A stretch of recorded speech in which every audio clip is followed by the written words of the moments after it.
Working. Testing 1, 2, 3. Okay, there we go.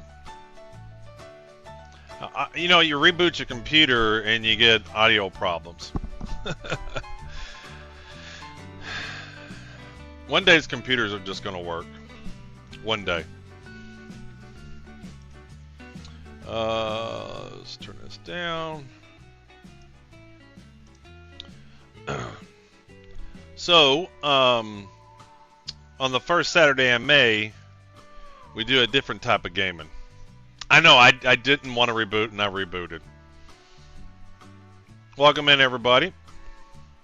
We got Pagla, Marcus, Major Angry. One of my sons is going to join me here, Jensen. Hello. And we got Dory's in the house, Absolute. Also, if you don't reboot your computer, you get audio problems. I'm wearing one of my Kentucky Derby design shirts. I love this one. It's kind of cool. Get a view of that.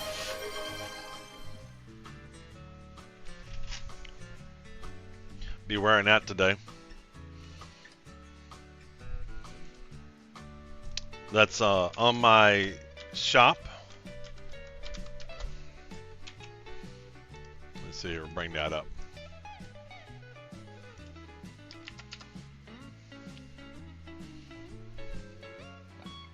That's what I'm wearing today. Let's break us the big screen. There we go.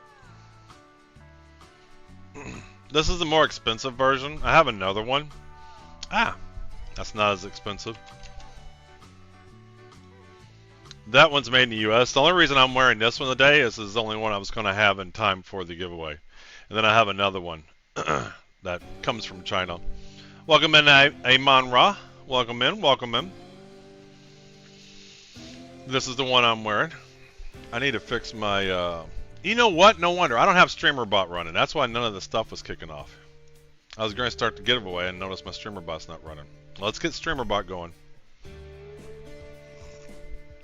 So everybody that normally has walk-up videos, they didn't kick off. Sorry about that.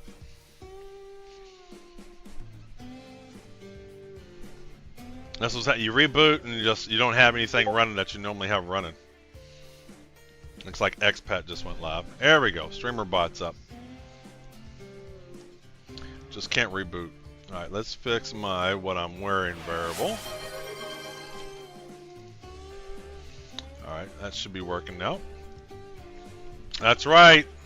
Hop in Discord there, Glove. Get some pics with us. And we're going to see who's the best Kentucky Derby handicapper.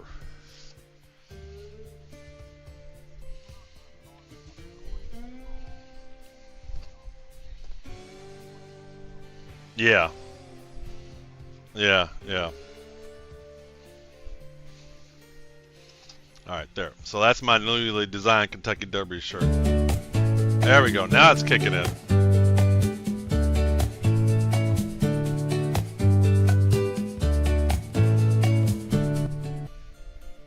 Yep. Sorry about Absolute. Some of the other guys. Your walk-up video didn't kick off because I didn't have StreamerBot running. But I think because this is a special day for folks that are from Kentucky, we're going to do double bonus codes day. So we're going to show bonus codes more often. So let's bump this down. So it'll randomly show every 15 to 25 minutes. We'll get a code. So lots of bonus codes being shown today. Let's go ahead and get it off with our first one. Start giveaway.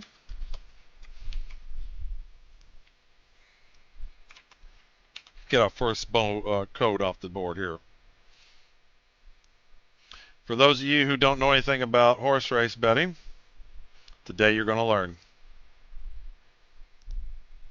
Today you're going to learn. We're going to do some horse betting today.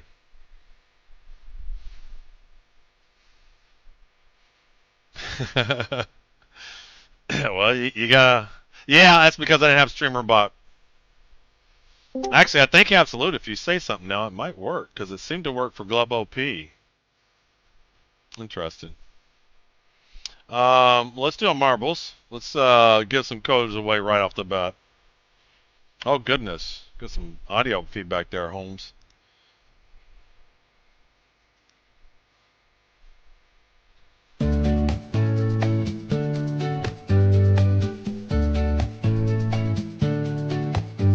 There it goes.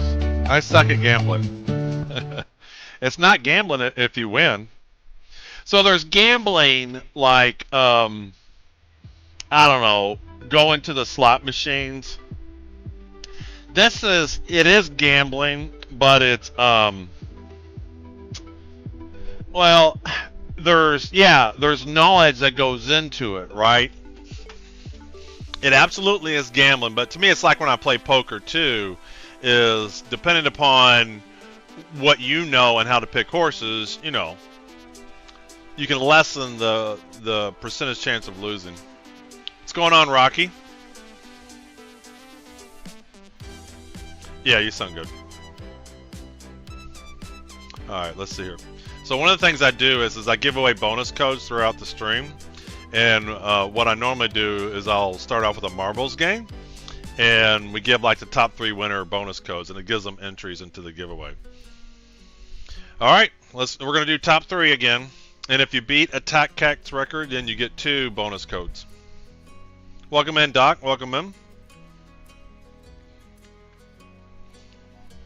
Exclamation. Yeah, but hold on. Before you type it, before you type exclamation play, you can do exclamation play and a number and pick one of the balls. That'll be your ball.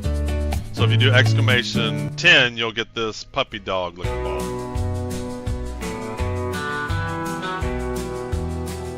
Welcome in, Skuldar. Now, you know if you two win, I'm not giving you codes.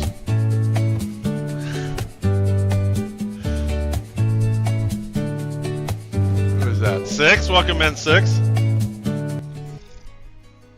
Happy Saturday, everybody. Skuldar, welcome in.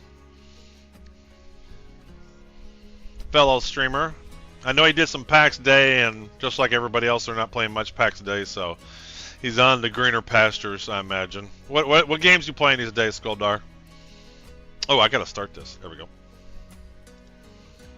What's going on, Zero? Welcome in, welcome in. Happy Saturday. Happy Kentucky Derby Day. For people who don't know, if you're from Kentucky or live in Louisville, Kentucky, I don't live in Louisville anymore. I'm down in Florida.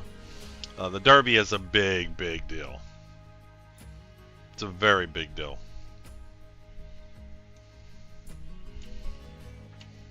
Myth of Empires. Okay. Yeah, Skuldar, they're talking about, man, they're close to release. I mean, the building's great. I will play it to build some stuff, but it's not going to hold a vast majority of people. Oh, Dry Mouth, Kentucky. You know where that is, Jensen? Yeah, where is... Good Lord, Dry Mouth, Kentucky. That's in the middle of nowhere.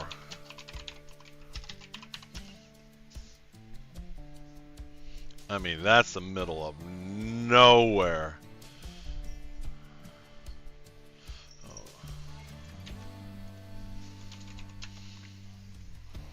Like, it's not even on Google Maps. That's how dry mouth it is. Look, it's not a place. Oh, it's E-Town. Is this right? Where is dry? Yeah.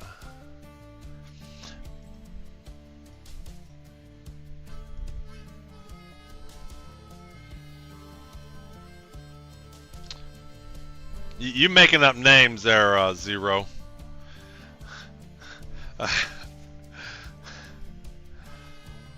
Yeah, it's like like this guy pulled up a city or a county, and I was like, I've never heard of that. I've lived there like almost all my life.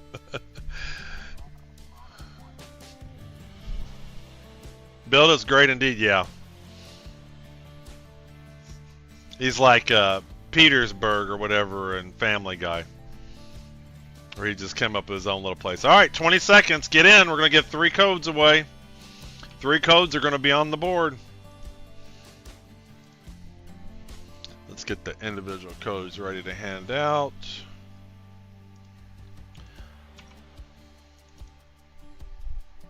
Gleam.io live. I'll move the camera in just a minute. Grabbing my codes. There we go. All right, we got Jensen's off the board leading already. Nerd. I predict you won't even finish the map. You'll crash.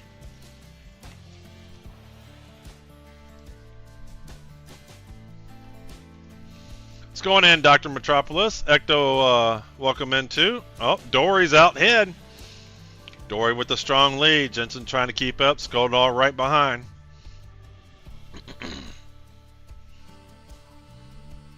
Where is, I was trying to see, way ahead of the record pace right now, Dory, way ahead. But most people lose it at the end. All right, let's get over here. This is the first Tufts obstacle. Dry Ridge, okay. We're like, ain't no Dry Mouth, Kentucky.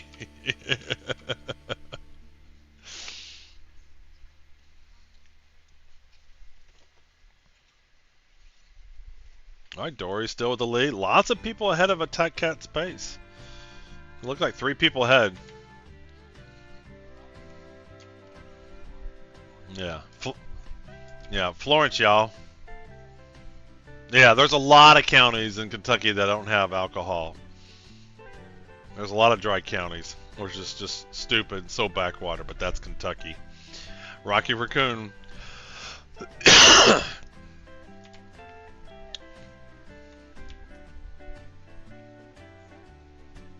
All right, Rocky was doing well. Attack Cat. The Attack Cat. This is not Attack Cat actual account. This is his record pace showing. If it has the box ahead, that's the record pace. All right, Dory's right behind still. Skoldar coming out. Pagla in third. Nope, Wondering for Wonders.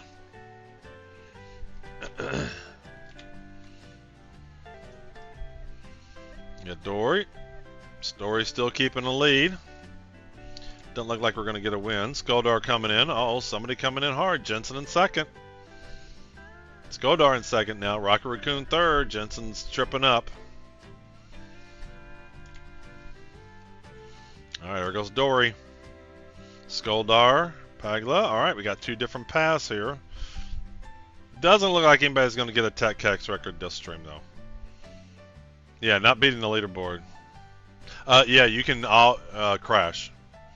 That happens quite. It happens quite often. Dude, get the mic out of your mouth. You're over there.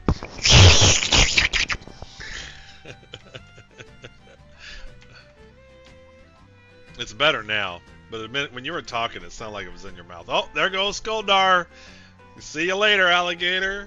Oh, he bounced back on and got ahead of. Oh, he's got the record. Wow. So he was going to get knocked off the map, but all it did is it cost him to get ahead of the record run. No, that's not 25 seconds. I think the one there would be 25 seconds. That was funny. I didn't think the record was getting beat, and he got the boost. Skoldar with two giveaways entries. Dory and Pagla looks like. Who's bringing up the rear? Come on, Marcus. I don't think Marcus is going to make it. The fire's going to get him. Watch this. Here goes the fire. Boom. Got him. If you don't finish in time, the fire catches you. Come on, Major. Beat the fire. Major, you got to beat the fire. 6, you bring up the rear, man. Oh, 6 is going to be last. Alrighty. Skoldar with a record run. 3:11. Beating it by over 2 seconds. Alright, let's hand some codes out. Alright, so Skoldar with 2 codes. With this leap of faith jumping the record. Let's hand that out. Where is Skoldar? There you are. Whisper. Alright, you got 2 codes. Dory gets a code.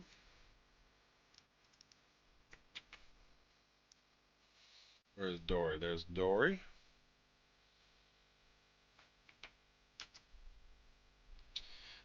And another code. Who got third? Pagla got third. Pagla, where you at, Pagla? There we go.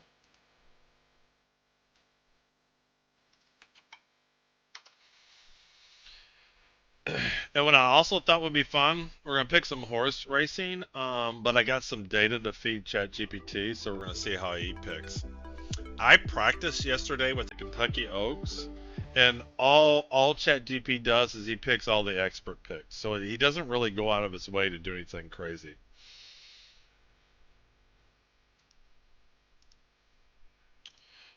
All right, so let's go see who's running the what derby is this? This is well the 151st Kentucky Derby. This is the longest continuous running sporting event in all of North America.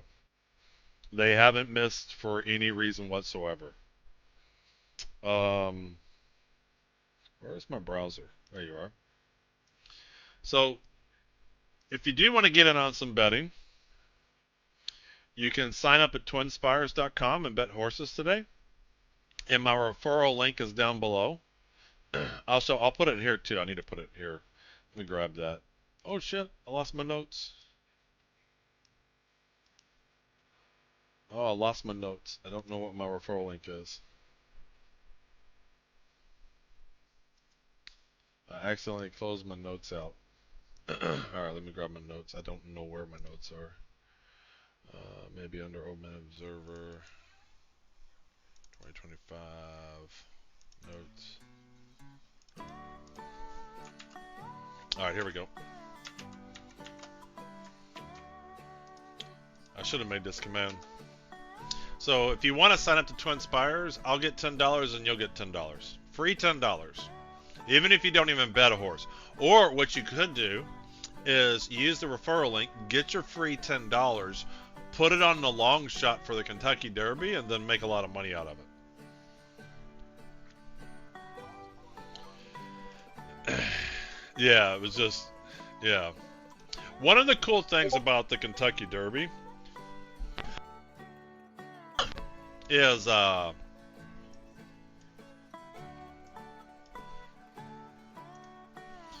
few things. They are 3-year-olds, and so they're still growing. You know, once you start going 3 to 4, then they mature. They're like teenagers, like 18, 19, 20-year-olds. So some of the horses are getting bigger and bigger and better and better. So, you know, it's hard to predict from that standpoint. So somebody who was running well in January and February, he may be like that 12-year-old that's like 6'5" when he's 11 years old, hitting bomb home runs for baseball, and then he peters out because everybody catches up to him. So that's one thing that makes the Kentucky Derby very hard to pick. The horses are still aging. They generally are the best of the best 3-year-olds. Right, so then not only have some of them not raced with each other, they raced on different tracks, and they're still growing, and they are the best of the best of the best. So you're picking amongst very good horses. So that's another thing. It usually, not 100%, but like 99% is the longest race they will have run to date. So you'll see some horses will run a mile and a 16th. Mile and a 16th. Generally, the longest they would run is a mile and 1/16th. And this one is a mile and a quarter. The Preakness, so the Derby, the Kentucky Derby is this. The longest run prior to Derby, generally. And then the Preakness is back to 1/16. So they have the Triple Crown is the Preakness, the Kentucky Derby, Kentucky Derby, and then the Belmont is a mile and a half. And all those three things make it, but one, very difficult to win the Triple Crown. The Kentucky Derby is interesting because it's the longest they will run up to that point. And so somebody who was good at a mile and a 16th, they may not have the gas to get those last final few distances to run there, and you don't know who has the stamina to get that. And then the other one is usually a field of 20 horses. And so then that introduces a dynamic in that a lot of races, and this is just a bad way to look at it because this is just a wrong day, but let's pick another location. Let's do who's running right now. All right, let's pick this race here, and it looks like over in UK, whatever this track is, they have 1, 2, 3, 6 horses. You're only competing against 6 horses. Whereas the Kentucky Derby, I think we got some scratches. Yeah, look at 1, 2, we got 2 scratches, so there's going to be 18 horses. It's a crowded field. So Yeah, well, they may have had some horses come in. Yeah, so it's usually they have some backup horses that can squeeze in, depending upon when the scratch is. So it's a very full field. This guy here, Sandman, could be the best horse, but he can kind of get squeezed in and then scared, like oh goodness, there's a whole bunch of horses in front of me. So the 20 horse field or so, it's just crowded. And so then that makes it hard. These factors make it hard to pick the Kentucky Derby winner. And so in a way, it's kind of fun, right? If you're picking 6-year-olds, 5-year-old horses, and they're all well known, what they can run, what's their distance, how they're doing, etc., it's a little bit different. And you'll see a lot of times the odds will be super low for those horses and whatnot. But this is one of the things that make it extremely, extremely fun. It's a big event. And it's a very hard horse race to pick. I'm going to say this somewhere here. Let's do... get a cough drop here. Grab a cough drop. So let's look at the Kentucky Derby horses. Let's see who's running. I'll show you how you handicap. I'm not saying I'm a good handicapper, but I at least know what some of this stuff means. We'll make this a little bit bigger too so you can see it. So can I make this bigger? Alright, yeah, we can. Alright, cool. Is that too big? How's that looking on there? Yeah, let's do it one smaller. There we go. Alright, so race 12. This is Kentucky Derby. So whoever Grand was, he has been removed. He's scratched for whatever reason, breathing wrong, toenail not right, whatever. So we got what order is this in? Oh, I scrolled down. Here we go. The one horse, Citizen Bull. So how you read this is this is the jockey number. So 1, maybe hard to see on there. The colors. This is his current odds, so he's 13 to 1. So if you bet $1 to win and he wins, you get $13. The number underneath it is the morning line odds. So to start these races, an expert will go in and just pick the odds, what they think the odds will roughly be for that given horse, and that's called the morning line odds. So somebody just set the odd to be 20 to 1, and it's been bet down right now 13 to 1. To summarize how the betting actually works is you're betting against everybody else in Churchill Downs on the horses. So it has nothing to do with skill of the horse or anything. It sort of does, but it doesn't. You're just betting against everybody else. So if Jensen bets $10 on Neo here, and Glove OP bets $10 on Neo, and then I bet $10 on Citizen Bull, well, basically, the money right now is 2 to 1 to him. So if I were to win, I would get $20, and if they were to win, then they would split my $5. They would get $5 a piece. So he'd be 1 to 2, and then Citizen Bulls would be 2 to 1. So just taking all the pool of the money and distributing it out based upon how people are betting, minus a track fee and all that. This is some computer thing. So if you can glance over this, it says the PL is the estimated fair value winning odds of running based upon the computer modeling with the lowest profit line odds considered most likely to win it. Long story short, the computer thinks that this guy is 10 to 1. So since the current betting odds are 13 to 1, it's green saying there's money to be made here. We think his odds are 10 to 1. He's currently getting 3 to 1. If it was red, let's see if somebody's red. It's usually on the Kentucky Derby, it's hard for him to be red because there's so many horses. Let's just pick another race. Let's go back to race 1. We got no reds at all. It's just a weird day because there's so many people betting. Or maybe they don't go red. I think it's either green or black. Yeah, that's what it is. Go back to Kentucky Derby. So this guy, so it's either green or black. It's either below the odds. The computer says the odds are better than what I think they are, or they're worse. So this guy, the computer says this guy's a 40 to 1 long shot, and the current odds are 15 to 1. So that's what this number is. So the real number you're really interested in is this 13 to 1. That's the money number. Name of the horse, he is a bay colt. Generally, these are all male horses, although you could have a filly horse running in a Kentucky Derby. It's an open field. The only requirement is they're 3 years old. So they were all born 3 years ago. And it's really funny about how horses are done. They don't really say this guy's born in October or May or August or something like that. And horses are generally born around the same time anyway, but they just classify you as what year you're born. So somebody can technically be a little bit older than someone else. And then, you know, where they're currently out of and everything like that. So Citizen Bull here. And then the jockey. And then the jockey's win percentage over the last 365 days. So Martin here has 210 first place, 22 second places, 26 third places, and 23 fourth places. And so of all the races he's run, I think this is the 10% of the wins, or is it 10% of his showings?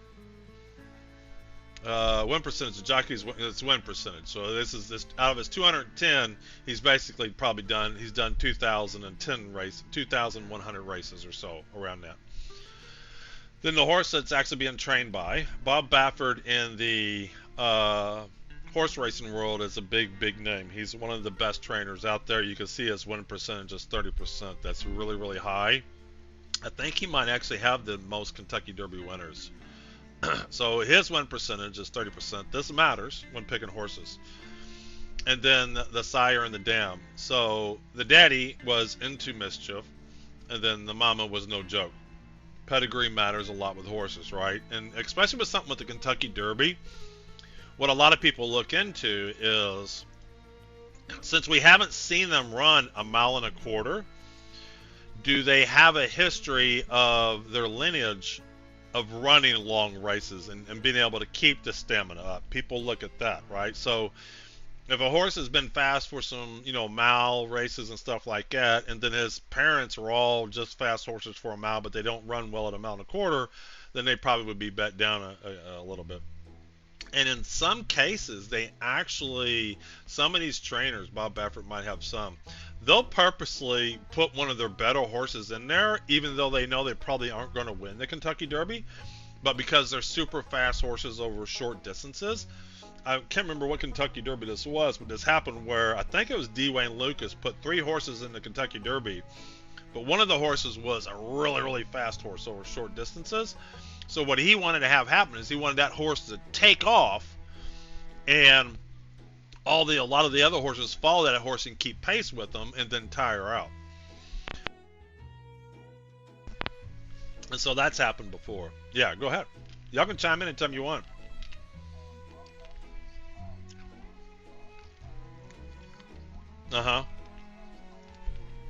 Ben Jones, yeah. Yeah. And for the longest time, yeah, he got suspended because he basically cheats too. He drugs up his horses. Yeah.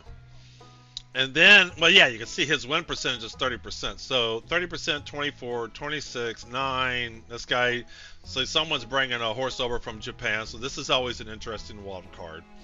0, 18, 12, 16, 16. You can see the win percentages.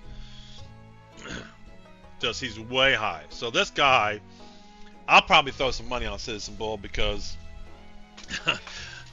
this is my first time looking at the Derby horses today, or even this year, and I'm already like, well, he might not win, but this guy's got a great chance to win.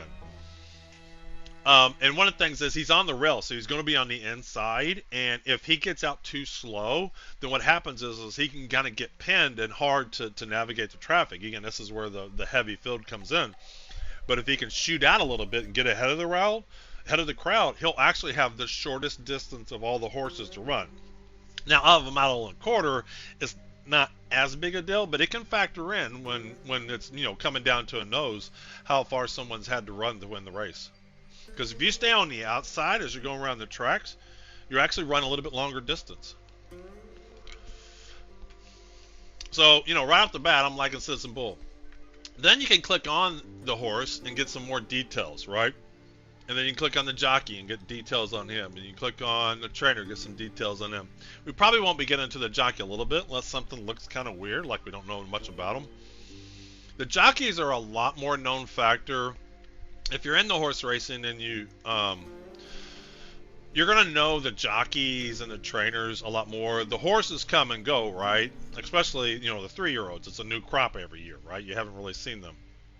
And then the jockeys and trainers you tend to know. And then even the sires you kind of get to know. American Pharaoh, as Jensen just mentioned, is one of the few Triple Crown winners.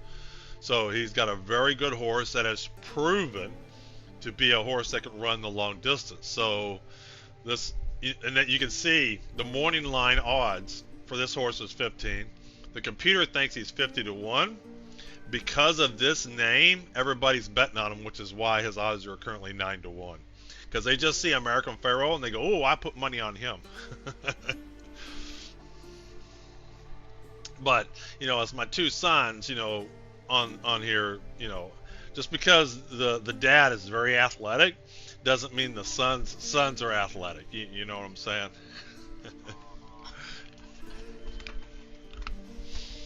Or vice versa, can happen sometimes that the dad's not very athletic and the sons can be a little bit athletic. Alright, so I do want to peek a little bit at Citizen Bull here. So Citizen Bull, some sharp 5 furlongs. Don't ask me how long 5 furlongs are. It's not a mile. It's a lot less than a mile. It's just a yay distance. He ran that April 28th. And, you know, basically this was the notes on the field. It was a good run there. The negative about this guy is the jockey that it has on there is a poor win percentage, which is really weird because I wonder if this is playing into it. How do I get out? Stop. Get off of there. How do I close this? I don't know how to close this.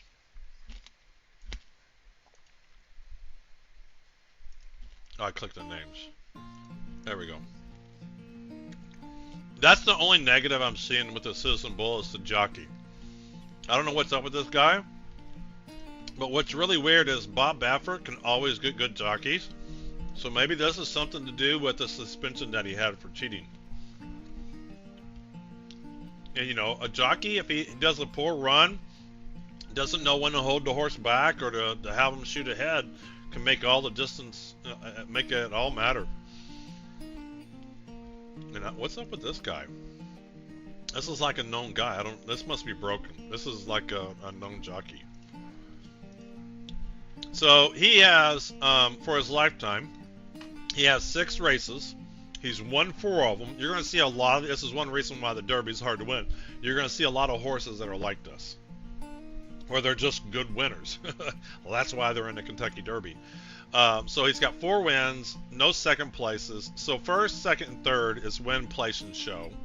He's got 4 wins, no second places, 1 third place, and then I guess one of his races he didn't even finish in the top 3. Some of the races he won have given a lot of money, so his earnings is $1.4 million. And you can actually, on this site, we're not going to do this, but you can actually watch some of the races. I legally can't show this, so I'm not going to. I don't want to stream that content, but you know, if you are on Twin Spires and you actually want to see a horse's run, they actually have the horse's run right there, which is really pretty cool.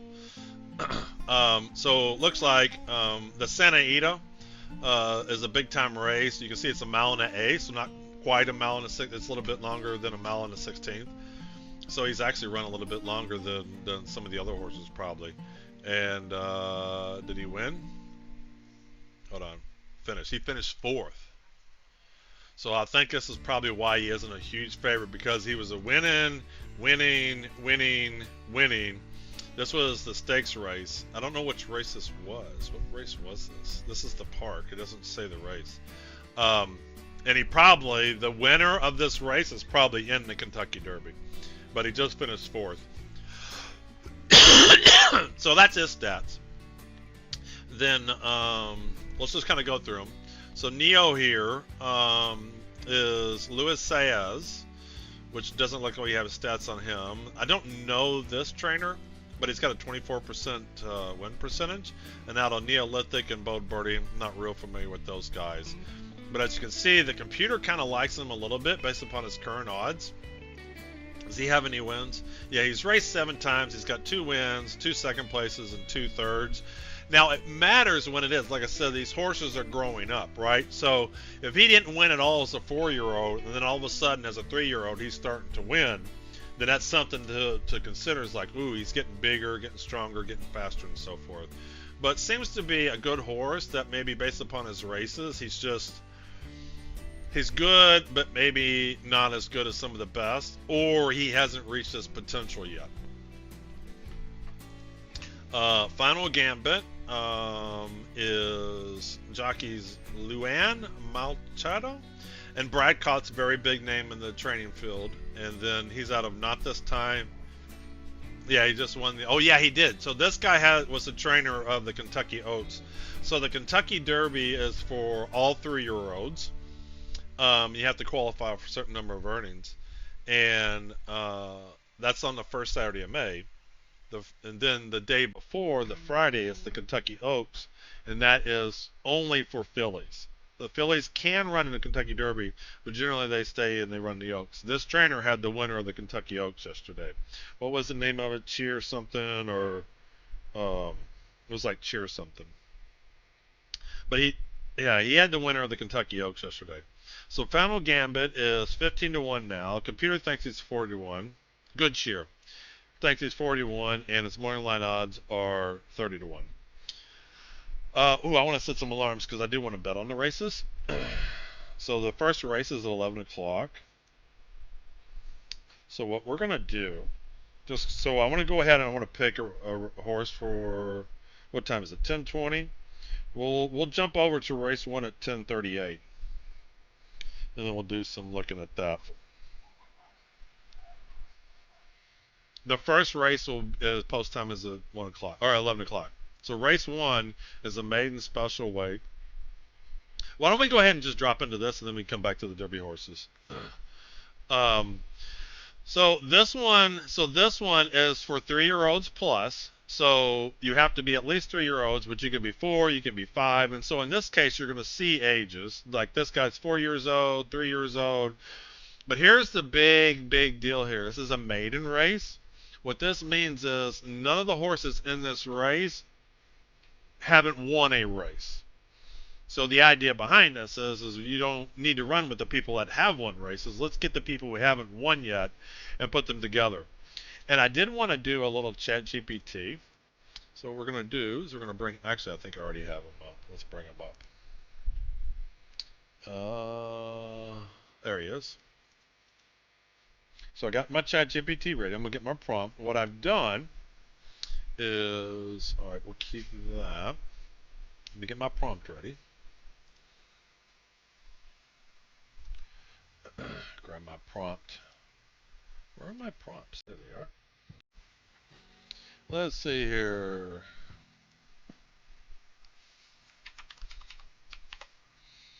It'll be fun for you to pick as well. Attached is the information for today's races.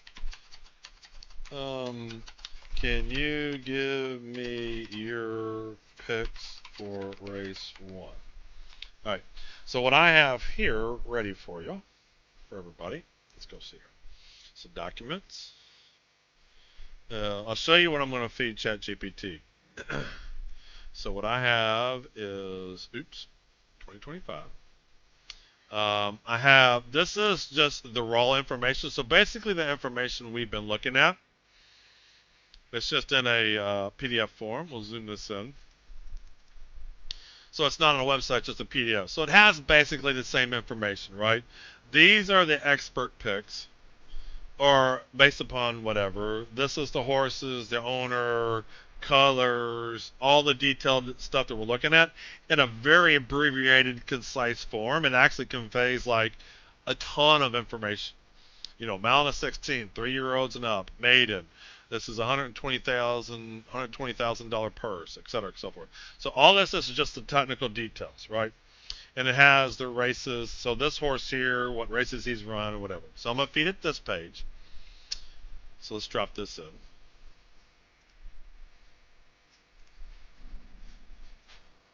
Oops. Did I close the browser? Where's my browser?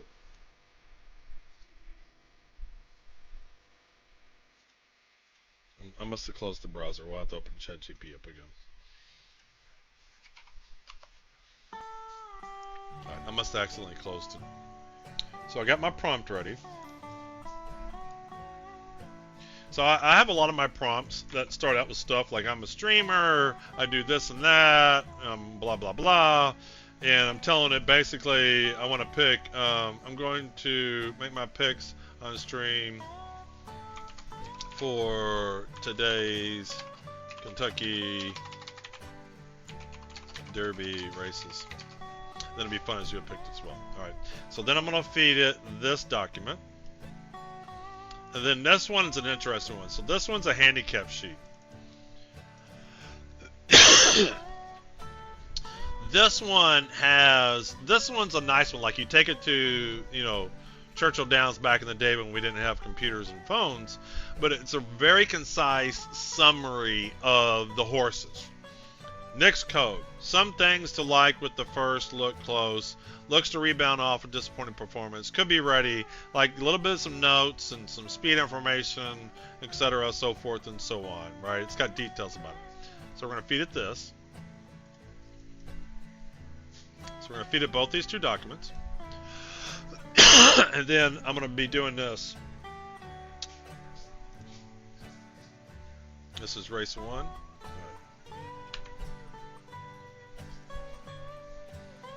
And then I'm going to give it the current odds so it knows what the odds are.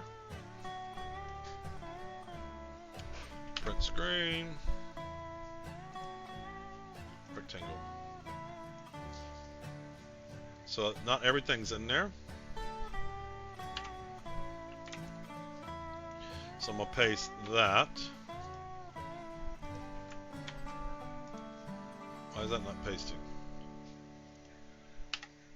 Why is this not capturing? Let's do this again. There we go.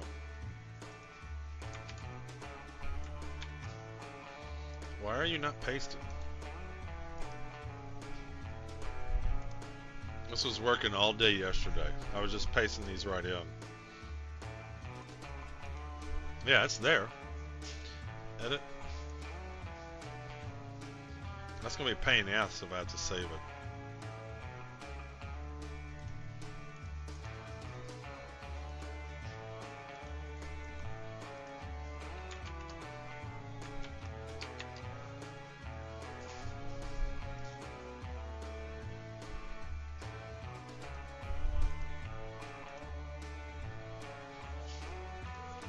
Let's do a temp folder here. Let's do the downloads folder. Race 1. Well, this is making it a lot harder. Yeah, failed to upload. See, something's going on with ChatGPT. There they all are. Now they just pasted. It was like real slow. So something's going on with ChatGPT. I was going to say that's been working all day yesterday. And if I have to save it as a file, that's going to be a pain in the butt. So that's all the way up to horse 8. There we go. And let's grab the other horses.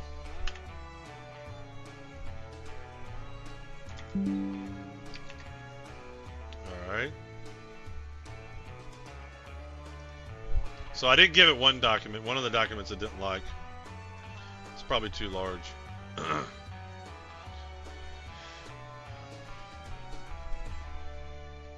So he likes Fountain Lake. That's probably the favorite. Yeah. Oh, no. Wait a minute. Who's the favorite? Oh, here's the favorite. So the betting favorite is Coffee Talk at 2.5 to 1, or 5 divided by 2.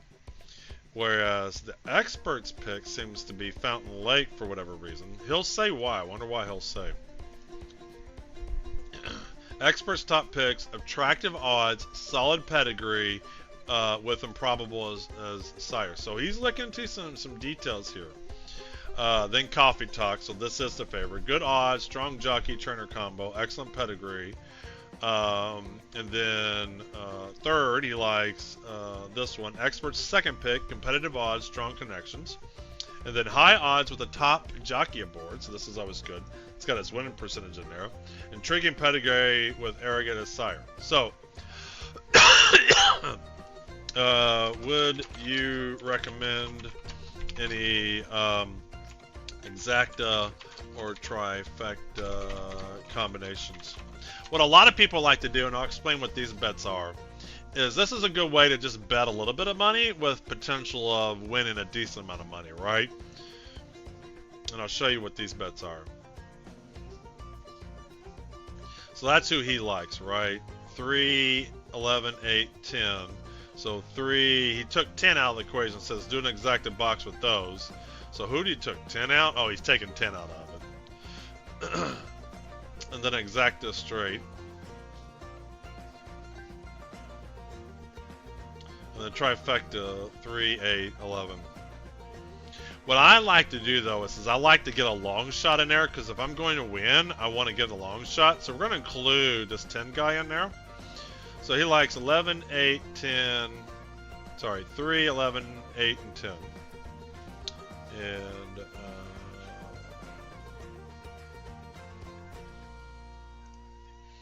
so I'm going to go ahead and put a couple of picks in. So I'm going to do my exacta, and I'm going to do a box. It's basically, exacta is basically predicting the horses to finish first and second. And so it just pays out a little bit more because you're predicting not just one position, two positions. Now you can bet this in a couple of ways. You can just do straight up. I think this guy's going to come in first, or one of these two guys is going to come in first, and I think this guy might come in second, and this guy might come in second. So like if you think Cromwell's going to come in first, you can do that.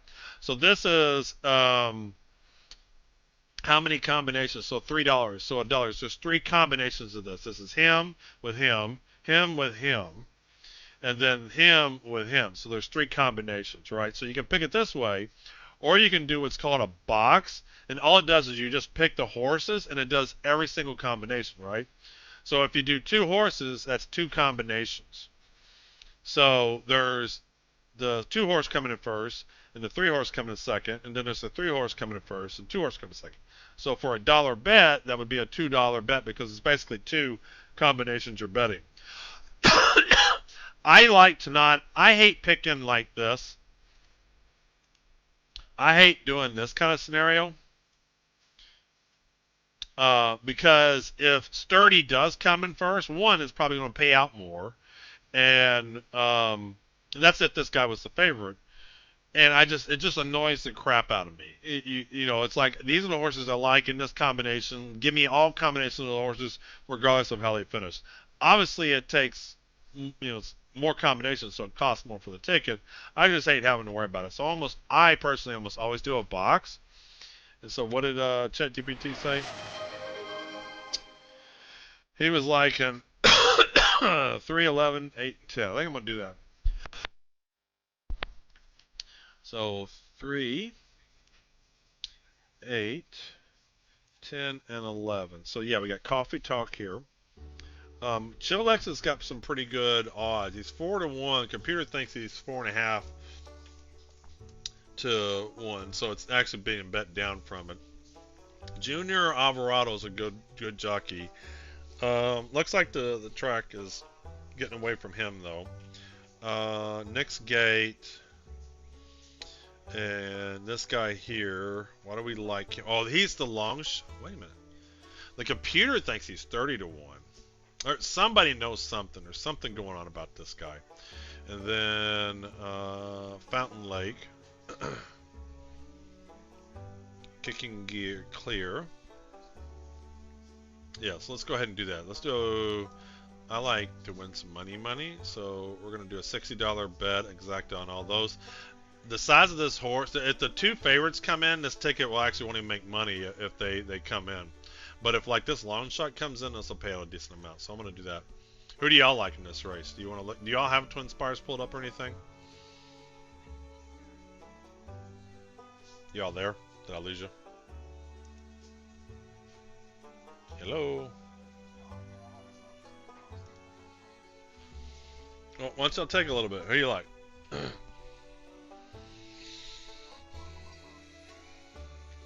Glove, you there? Make your pick. Or if you don't want to do a pick.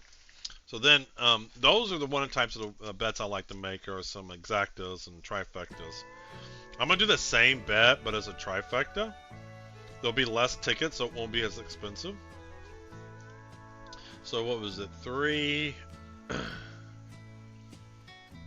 8, 10, and 11. I might throw in one more horse on this. Let's find another horse here.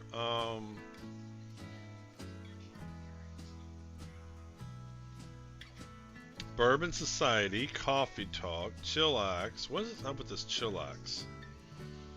The computer likes him for some reason. Junior Alvarado, man. I'm afraid this guy's going to come in. I'm going to throw him on there too. Some people liking Cromwell. This is a maiden. See, the thing is, there's always something about each one of these horses.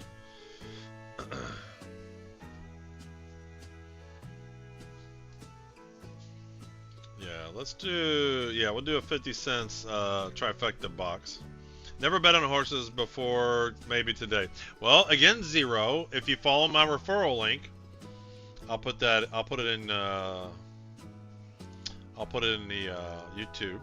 You can get a free $10 and just play with that and see if you can turn it into $100.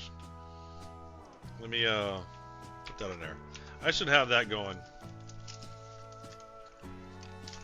I wish I had set that up as a thing to spam every now and then.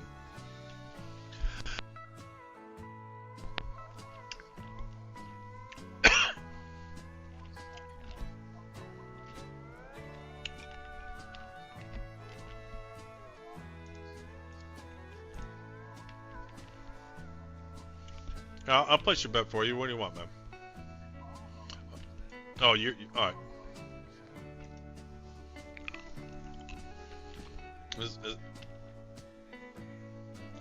I'll do it just to have it on the stream. Show, and how much did you bet? Texas said hell no. Did you actually try Twin Spires? Well, you don't have to tell me, man. You bet too much? Yeah, what'd you bet?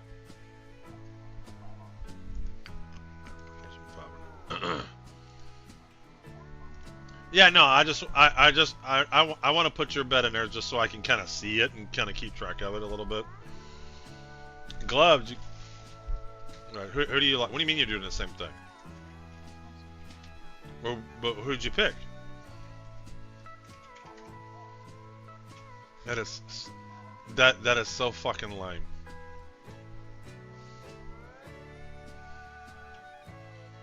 Well, I'm not gonna make that bet twice.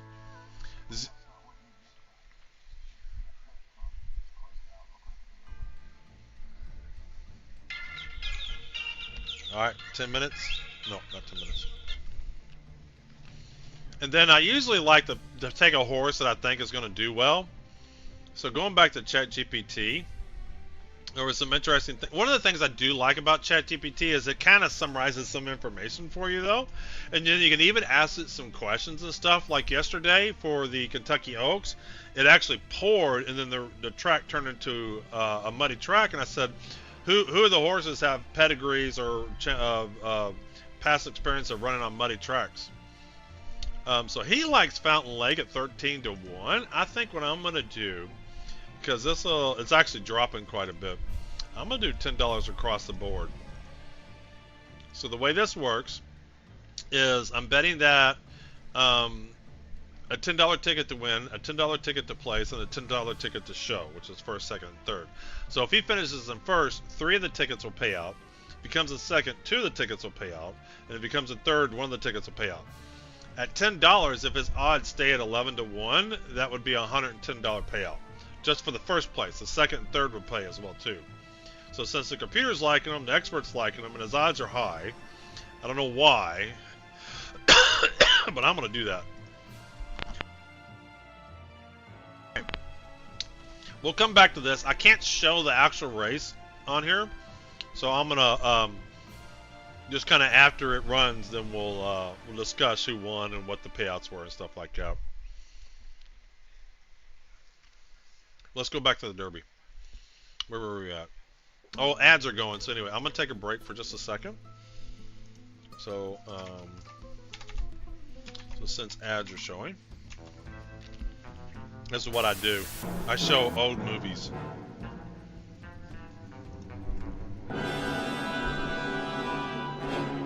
So Twitch ads are showing right now. So for the people that have subscribers and stuff, they won't see the ads. So if you look at my stream right now, it's showing The Thief of Baghdad came out in 1924. Yeah, go look at my stream. Oh, because you're not a subscriber. You can't even subscribe to your own man.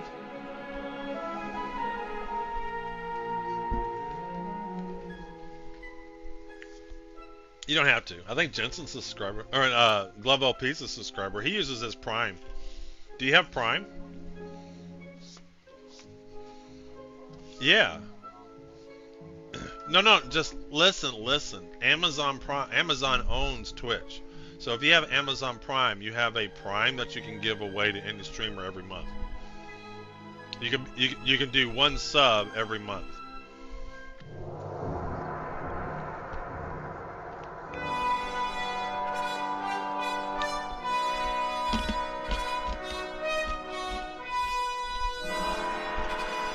All right.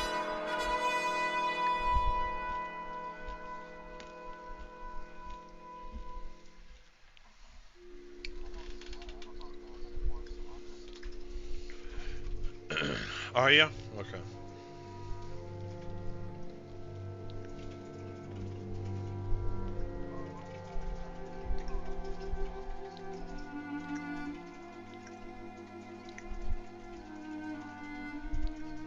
Really? Yeah. Yeah. Oh. Oh, come closer so I can tell you something. My coconut is empty. Is your coconut empty? Oh.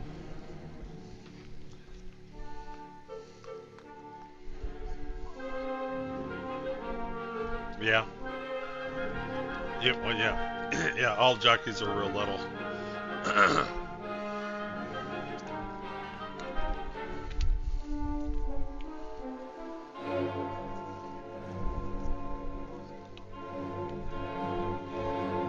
Yeah, does the ad break over?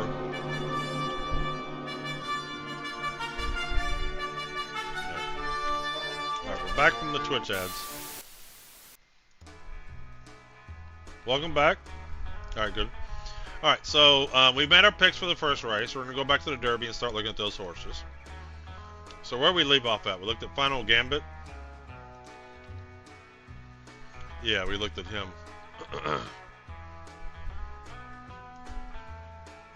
Brad Cox is definitely a good one to pick. Then American Promise. Current odds are 12-1. Morning line odds were 30-1. He computer thinks he's about 25-1. Nick Juarez, I'm not real familiar with that name. As you can see, he's only got a 9% win rate. Dwayne Lucas, although he has a 9% win rate, he doesn't train as much as he used to. He's a little bit older now, but he's a big name in the racing community. And Justify, I believe. Is Justify not a Kentucky Derby winner? I can't remember. Kentucky Derby winners.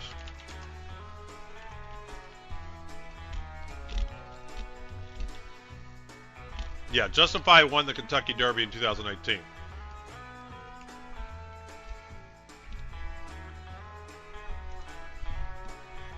So, good sire.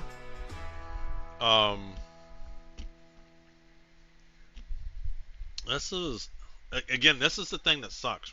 When you look at the Kentucky Derby, every horse you look at, you're like, oh, this is a good horse. And then you look at the next horse, oh, this is a good horse. And then you look at the next horse, oh, this is a good horse. They're all good horses. It's just one of the many factors that make picking the Kentucky Derby winner hard. These are all going to be good horses. They all have won money. All right, American Promise. So this guy has had 9 races. He's finished first, second, and second. So, you know, his pedigree looks good. So far, it hasn't. But, you know, the thing is, again, this is a mile and a quarter. He may be that horse that doesn't win at a mile and an eighth and a mile and 16th, but he's got the gas potentially to get that mile and a quarter. And he hasn't raced in a while. So he probably hasn't done any stakes race. No, he's done some stake races, just not big ones, I guess. So he hasn't really been pushing this horse and didn't even win a high percentage. So that's probably why this horse is what he is. So it's good pedigree, but just because your dad was a good horse doesn't mean you're that good either. So, you know, right now the results for him aren't showing to be the horse. Who we got here? I admire Daytona, 36 to 1 currently. Started out at 30 to 1. And the computer thinks he's a long shot, 50 to 1. I don't think they really go much higher than this, at least the computer odds. They basically say this guy's a long shot. We'll put him 50 to 1. And you can see this is a Japan horse. So we just don't know much about this guy. I may throw a couple bucks on him just because. You know, he might come in and it's like you don't know him, right? And he's probably been running over. Yeah, he's been running in Dubai, Tokyo. You know, you don't know what those fields are like. Does he have the right training, etc.? Who's he out of? Dre Fong and Icepadel. Don't know them, so it's just huge unknown. Probably won't touch myself. I probably won't touch this. Probably won't touch him at all.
Four wins, one place. He is 3 for 3 in 2025. So as he's become a 3-year-old, he has not lost.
14th, 12th race. All right, let's bring that. Let's make this a little bit bigger. Bang, bang. Oop, that's too big. There we go. We're bringing him up like that, so we'll have him available whenever we want to. So Luxor, again, you know, good-looking horse here. Computer for some reason doesn't like him. I don't know why. That's really strange. Journalism obviously is a favorite. We can see this. He has the highest speed rating. Is that what we saw? Yeah, 104. There's only two horses in the hundreds. There's Journalism and Citizen Bull. So as he's currently running, the thing is he may not be able to handle the distance. Or maybe he's just a little bit older and he's maturing a little bit sooner than some of the other horses, and they're going to mature on this race here. But yeah, the clear favorite. Morning line odds were 3-1. Current odds are 7-2, which is basically 3.5 to 1. The computer thinks he's 5-2, which is basically 2.5 to 1. It's the experts pick. Umberto Respiroli, he has got a 20% win percentages, so good jockey. Michael McCarty, 18% win percentage, good trainer. Curlin is huge. This is a past Derby winner, so Curlin is a past Derby winner. Thought so. Am I blind on this? Curlin? Thought Curlin won. Did he not? I guess he did. Curlin is a good horse, though. I can tell you that right now. It's a good pedigree.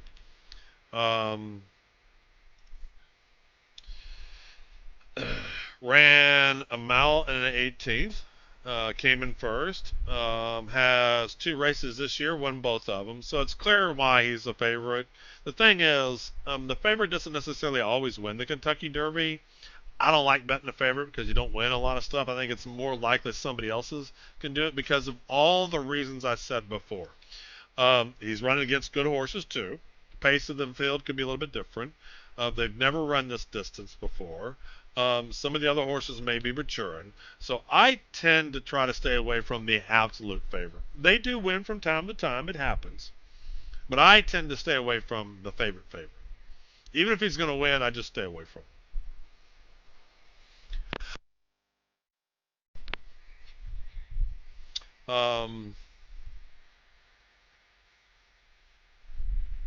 So yeah, that's a short summary of journalism. Good horse, good wins, super fast for the current races he's done. But can he do the distance? Will he have a good trip through the Kentucky Derby? Burnham Square. All right, let's see here. Currently 16-1. Morning line odds are 12-1. Computer thinks he's about 15-1. So all these numbers are right around each other. Brian Hernandez, 16% win percentage. Ian Wilkes, 12%. So starting to get a drop. Liam's Map, I'm not real familiar with that horse. In this year, he has got 2 wins out of 3 races. Summary is poor jockey win percentage this meet. Sharp 5 long workout, 1 last race. You know, Keeneland, that's up in Kentucky. You know, I don't know. There's not a lot to hate or like about him. He's just kind of in the middle of the pack of the horses. What does it say here? Yeah, so this is interesting. Good off the pace. So this is a horse. What you'll see is it's rare to go take the lead and keep the lead in the Derby. And usually what happens is the horses kind of stay back, let other horses tire out, and then they get them at the end of the race. And what he's basically saying is this horse did a good job of staying off the pace and then striking at the end. So that's what you want in a Kentucky Derby winner. And so you can even see there's the track itself even was slow. And he still had a 98 rating. Yeah.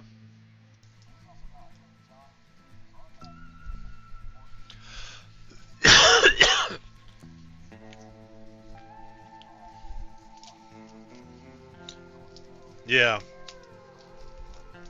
Yeah, but here the jockey quote is poor jockey win percentages meet. So his current last 365, he hasn't been doing as good as he normally does. Yeah, he is. Yeah, exactly. Same thing with Dwayne Lucas. Like he's been around forever too, but he's not winning at a high rate anymore. So that's actually one of the negatives. They're saying he's a big name, but he hasn't been winning a lot. Maybe a little bit slower these days. Um, how old is he? I mean, not that we're gonna do some ageism. Just saying, he just may not be as sharp as he. Yeah, he motherfucker's older than I am. Yeah. I'd stay away from him because again, probably a good guy, but man, I'm sorry, you're not as sharp as you are. What do you mean he's not older than me? Oh, what did I see? It says 59 right here. It says 50. Is this not him? Showing it. No, that's not the jockey. Oh wait, no, I was looking at the trainer. My bad. I was looking at the trainer.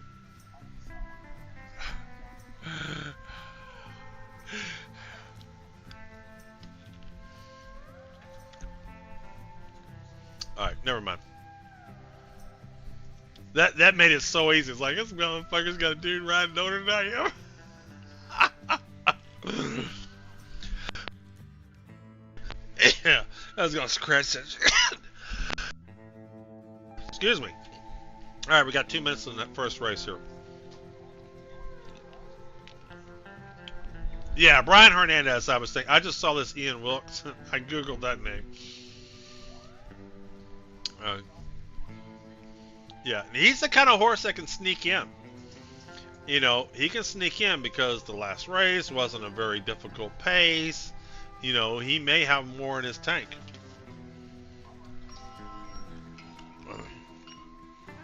You know. So I wonder what I could do. I think I can do this. Let me, I'm gonna choose something here real quick.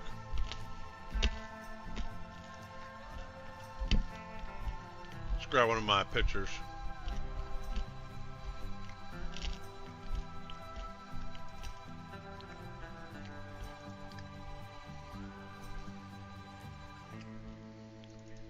We're gonna choose some of those.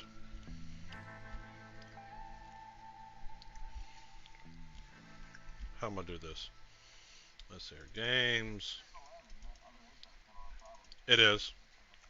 It is. I just can't play the video itself, so what I'm gonna do is I'm gonna do this.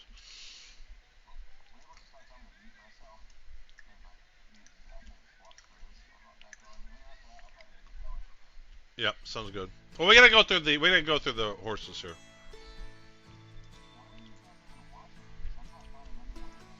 Go to Twin Spires. You can literally watch it on the app. Yeah, but if you go to if you go to the Twin Spires app, there's a video link. You can click it. So I'll show it for just a little bit there, but this is what you can literally watch. Oh, it's a muddy track. Oh shit! Hold on. Ho. We gotta let them know. It's a sloppy track today. Please keep that in mind. Do you want to change any picks? Shit, I might want to get somebody in real quick here.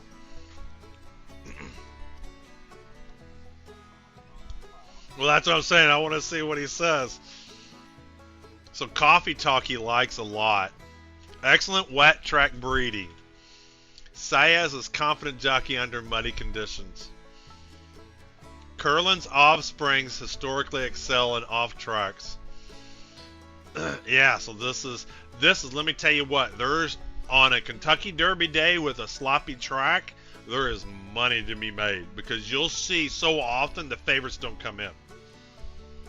I did not know this. I mean, yeah, hold on a minute, man. We're gonna do $10 across the board on what do you say, Flying Mohawk? Hell yeah. No, top 3. I'm gonna sneak that in real quick.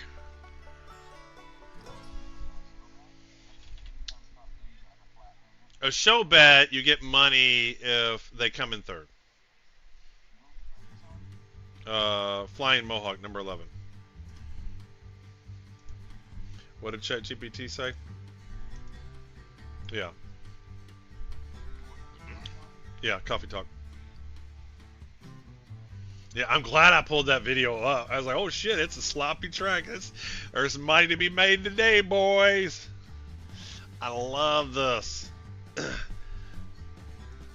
Because the horses that win usually aren't the favorites anymore. I mean, if you're a fast horse, you're a good fast horse.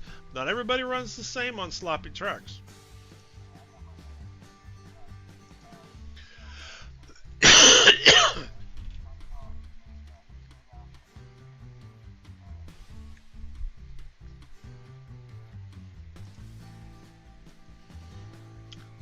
What I'm gonna do is yeah, I can't show the actual race itself, but you know we're gonna pop them because they get mad.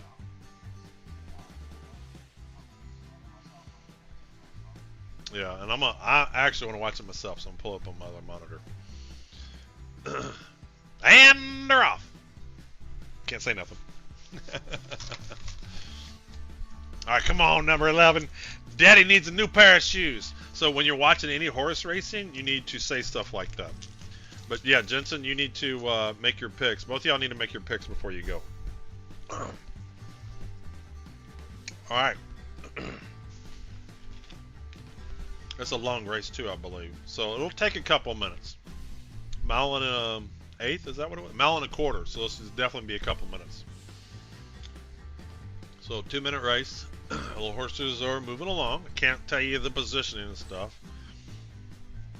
That would be play-by-play. You're not allowed to give play-by-play. We can pretend these are the horses running. This is me looking at the horses.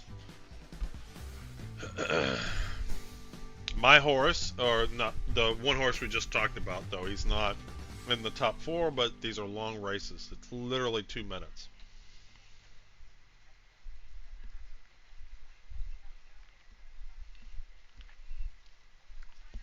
Yeah, we got a sloppy track today. That changes so much.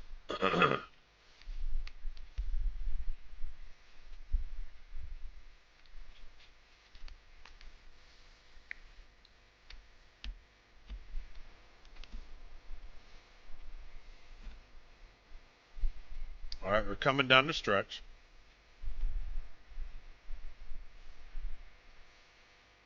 Somebody's coming up from the rear end fast.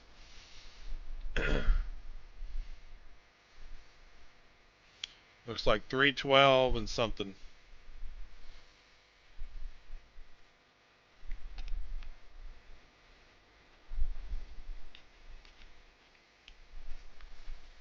So look like 3-1. Look like 3-1. Oh, what was the unofficial? What's going on, Fooey? So was that one that we did? Um,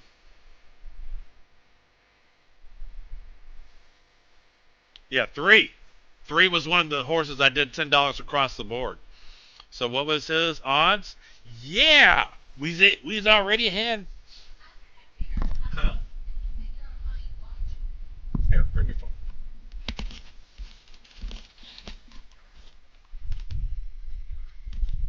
All right, so go to races. Right, you're on race 1. There's a little play button right there, and you can even make it big screen like that. Turn it. You just want to. Well, you must have your phone locked. I think I got me some money. We got the official results yet? Because I did $10 across the board on the number 3 horse, and he won 15-1, $150 just on that bet alone. Oh wait, no, this is sorry, that's the Derby horses. Never mind. His odds, number 3 horse was 8-1. Still, that's $80. Well, that's actually more than $80 because I do win place in the show. Is it official yet? Oh, the video's on.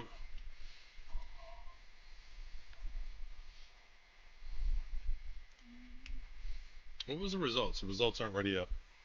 But somehow they've turned off the feed now. Is your video still playing? Let me control F5 on that. There we go. So unofficial 312.8 and 2. 312.8 and 2. 312.8 and 2.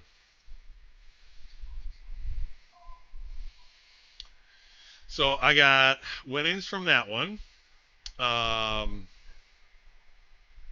you didn't get your $2. You didn't get your. Oh, you got that. I think you get this one. And then 10 snuck in. Wait, I think I got the exact. I got the trifecta. What was it? 3, 8, 12. I think I got the trifecta too. Oh shit.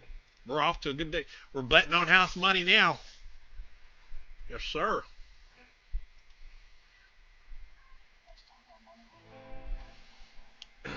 Yeah, so I think what was the top 3? Still unofficial. 3, 8, 12. Yeah, I got the trifecta too. So any combination of 3, 8, and 12, I got the trifecta. I don't know what it's going to pay out. So I got the trifecta. I got the winner $10 across the board. And then I got the who was second? 3, 8? Yeah, so I got the exacta also. We playing on house money today. If y'all been playing with Old Man Observer, you're ahead now.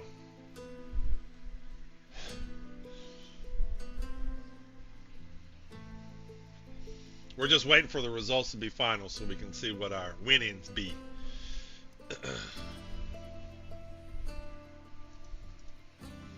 Oh, it's official. Oh, 3-8. I didn't get the exact. I thought it was 3-12-8. Insider. Yeah, we got some money. Let's see here. What does pay out? Results. So I got the trifecta. That's the one I'm really interested in. Come on, give me the numbers. Give me them payouts. I want to see the payouts.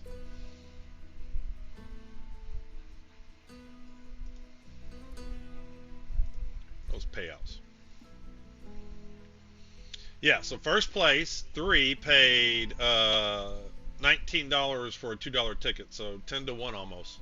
10 to 1 almost. We got the payouts yet? Give me the numbers. Let's see the numbers. I don't want race 2, I want race 1. I want the results. There we go. So the exacta paid $99 for that, and the trifecta paid $99 for a $50 ticket. So let's see here. I should have my payouts. I like what I'm learning today, though. Never seen this in my life. Seen these races in movies before. Yep. So let's see here. It hasn't updated the results that I wanted. It'll tell you the payout. Yeah, there you go. So this ticket paid out $163. And this ticket paid out $99. So obviously I had some losses too, but between those 2 tickets alone, it was $263. So I'm definitely ahead. I'm ahead for the day. Yep, definitely ahead. Nice. Okay, very good. Let's go back to our, we got it. So before you leave, Jensen, you got to tell me who your Derby winner is. Let's go back to the Derby.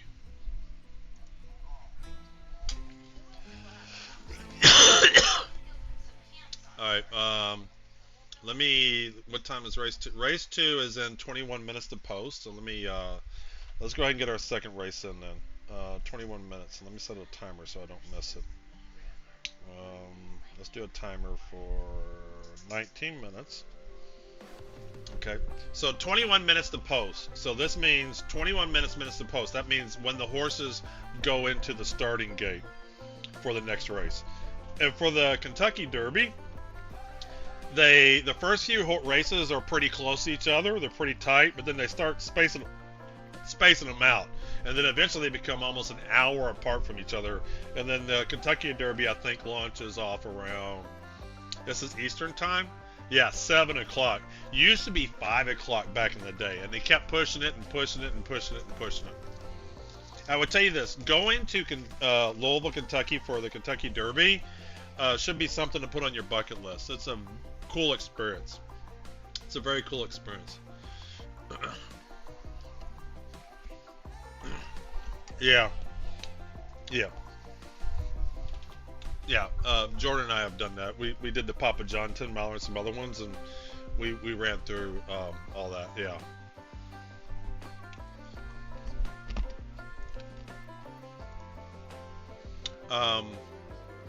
So what are we doing? We're doing race 2. So let's see what ChatGPT says for race 2. Okay. Track. Ooh, let me do this. I like giving them my results.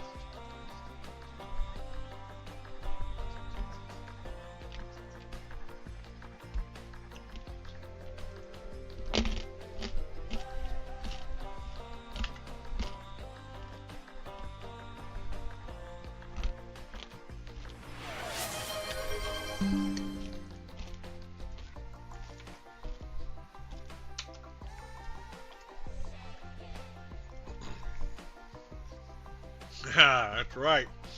Yes, I did. And I gave him my results. He said, "Oh, nice job on that race." I just missed the exacta. The track is still sloppy. What are your picks for race 2 today? We're here to make money, boys.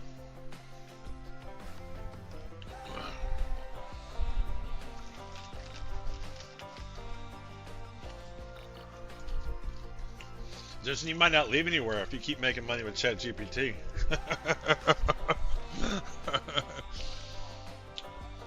Well, nah, but well, the thing is I didn't know it was sloppy until that. I'm glad I pulled that video feed up. I was like, oh shit, it's a sloppy.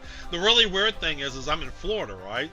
So I just don't know what it's like in Kentucky. It's like it's so wild because it's like it's sunny and looks great here.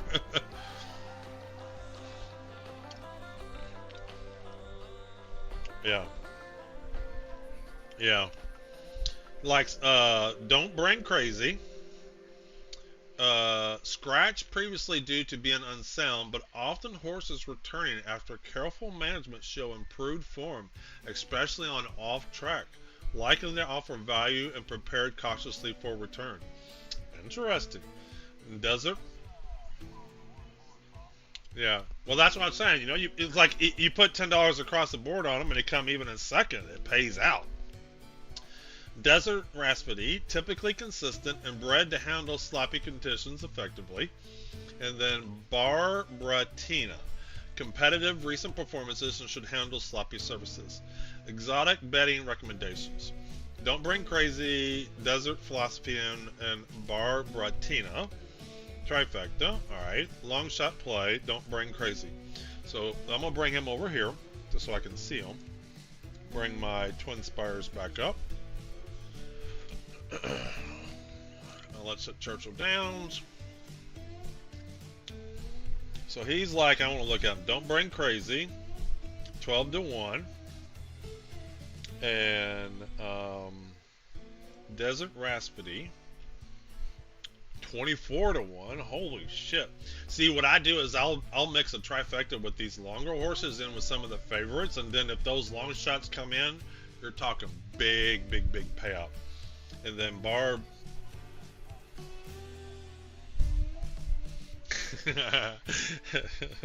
Is he in here again? Oh yeah, Brian Johnson. Yeah. Yeah.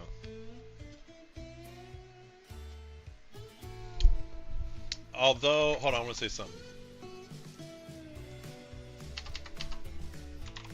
Although those are good horses for off tracks, should we not consider the better horses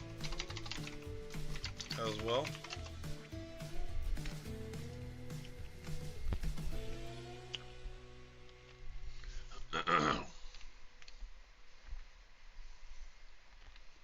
Still like the Desert Raspberry. This is interesting. I like that.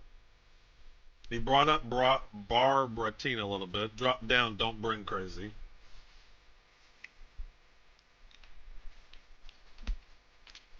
Yeah, because of the sloppy track. So what I'm going to do is this. There's a few bets I'm going to make. I'm going to do a win, place, and show. $10 across the board on Desert Raspberry. Just because he's 24 to 1 right now. So if he wins, it's a $300 ticket. Right? And if so, I'm just going to go ahead and put that in. And then I'm going to do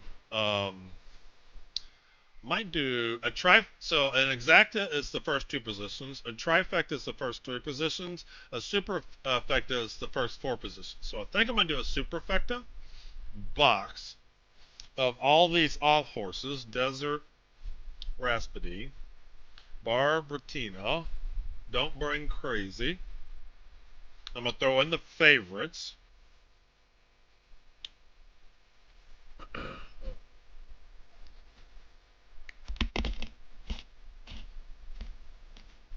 Yeah, Desert Raspidi, Bar Bratina. I'm doing a superfecta though. Or Generous Lover, Don't Bring Crazy, and I want to add one more. I'm going to make this an expensive bet.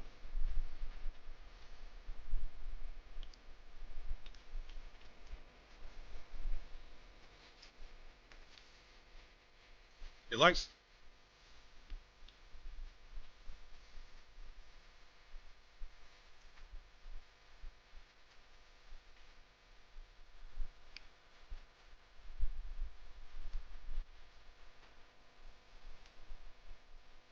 Hmm.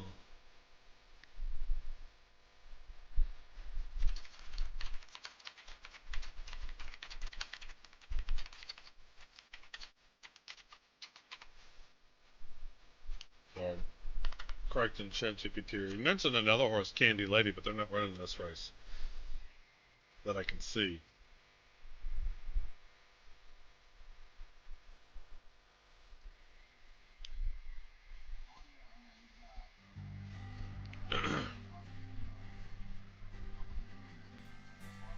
So far, I want to throw... if I do one more, it'll make it a $120 ticket. But I want to throw in one more.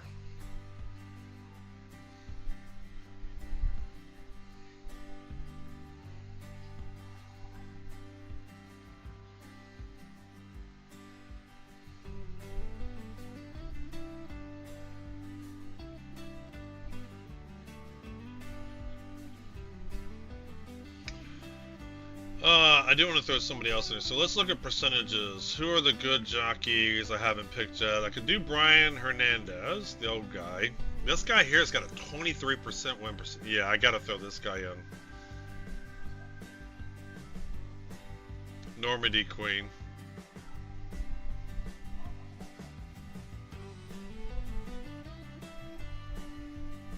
So the experts like Tap It Quick. So this is an 80K allowance optional claiming. 3-year-olds plus a mile. So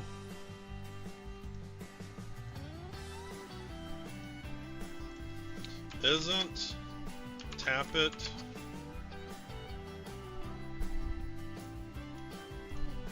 Quick a strong choice? What is wrong with Tap It Quick compared to the other horses? What's going on, Super Chair? We're over here making money. We've already bet one race today. We're ahead. We're playing with house money at this point.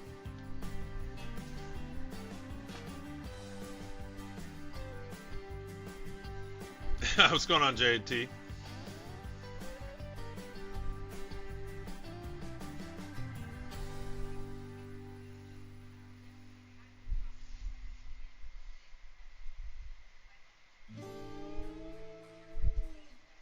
Performance on an off-track has been limited. Tap It Quick has only had one start on an off-track condition, finishing without placing. Interesting.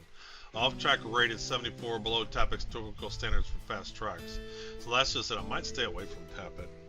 Of course, that means this horse will... In a superfecta, it's tough, though. I'm doing a superfecta. That's first four. I might drop us down to a trifecta.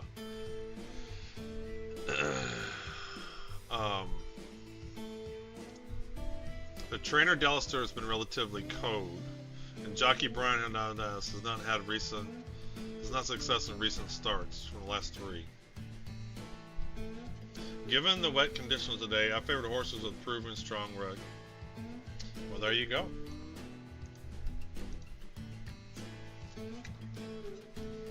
It's a big bet. Well, right now it's a superfecta, but it's a $120 bet. I'm gonna do it. Alright, so these other ones I'm just going to do. I'm gonna do win, place, and show, $10 across the board on Barbertino.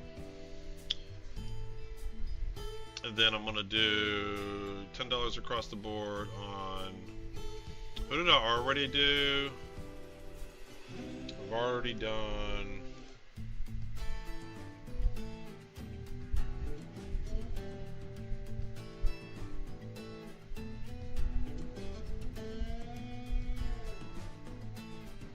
don't bring crazy.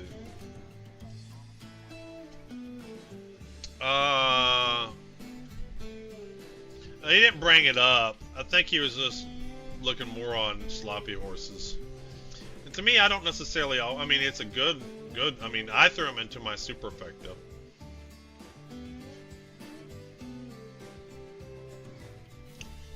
All right.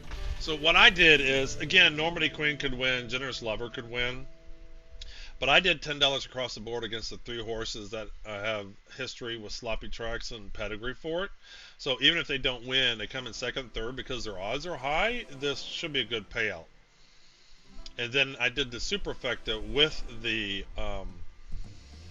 some of the favorites in there. So you know, if somebody like Barbertina comes in first and I get the first four horses, it's going to be $1,000+ ticket. All right, how we doing on money? Yeah, okay, we're good. We're still ahead. All right, so I made my bets.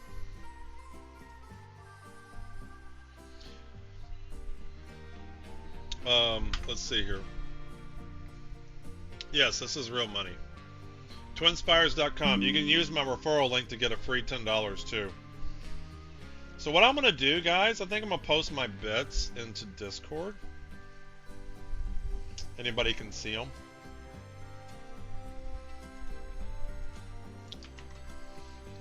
Race 2 at Churchill. Today, 7 minutes to post. There. So let me get my referral link there. So you can sign, it's on the screen there at the bottom. But if you sign up to twinspires.com, you get a free $10. I get a free $10. You get one. And so even if you don't want to bet, you can just use that $10 and play with that today. You can make 50 cents exacta bets or trifecta bets all day. Just bet one combination. One hits, you're going to make some money with that $10. In my Discord. So in the lounge.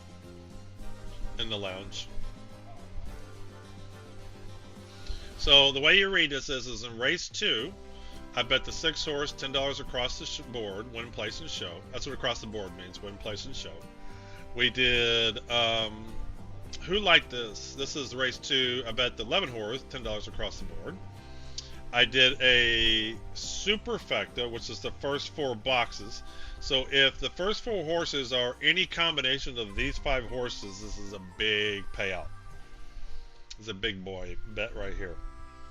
And then $10 across the board on 9 and $10 across the board on 11. Ooh, I did 11 twice accident. No, this is race 12. This is I don't know why I did this. I think this was an accident. I can still cancel this. I think I thought I was in another race. So this is the Churchill Downs race 12 bet later today. I might keep that depending upon who it is.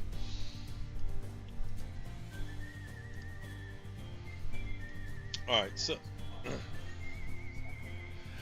yeah, let's go. What's this? Yeah. Well, I got my alarm set. We got 5 minutes to post. 5 minutes to post. Not allowed in Texas. That sucks, man. Use a VPN. All right. So what am I doing? Let's go back to race 12. So where are we at? We've looked at Bernheim Square. Grand has been scratched. Todd Fletcher's a big-time trainer. So we got Flying Mohawk, 30-1 odds right now. Morning line odds were 30-1. Computer thinks he's a long shot at 50-1. Joseph Ramos is the jockey, 17% win percentage, not bad. Same thing with the trainer, 16%. You know, not as good as some of the other ones. You know, is again a horse out of Japan, but he did. This horse did train in Kentucky. 34% trainer, chance to improve while trying dirt. Oh, he didn't run on dirt before. Yeah, so this horse, this is interesting. So this horse had been running on the grass, the turf, and this is the first time running on dirt. Again, a wild card. I would stay away from him. Lot of unknowns. A horse out of Japan is his father. You know, again, these people, they're trying to get into horse racing, and they don't necessarily have all the right pieces together. So I would stay away from Flying Mohawk. And that's the 11 horse. The one I accidentally has bet on. I think I'm going to cancel. You know what? I'm not canceling it because this may have been meant to be. What we got here? East Avenue. 37-1 odds. The morning line odds are 20, so it's gone up. The computer thinks he's 25-1. So right now you're getting pretty good odds. Welcome in, Commander. Welcome in, welcome in. We are betting on the ponies. We're betting on the ponies. Today's Kentucky Derby Day. And we've made money on the first race. We got our trifecta landed. And picked up a couple $100 on that first race.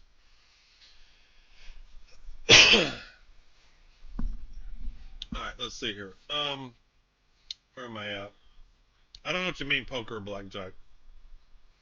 Where am I at? I'm looking at East Avenue. So what we're doing is we're looking at the Kentucky Derby horses. We're going to pick a Kentucky Derby horse winner, but as the races are going on, race 2 starts in 2 more minutes. We've been making bets on them and then moving on to the Kentucky Derby.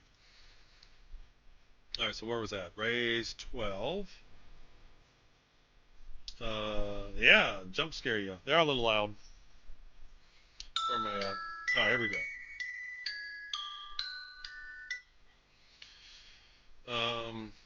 We'll come back. I can't really show the race anyway, so we'll come back to that in just a minute.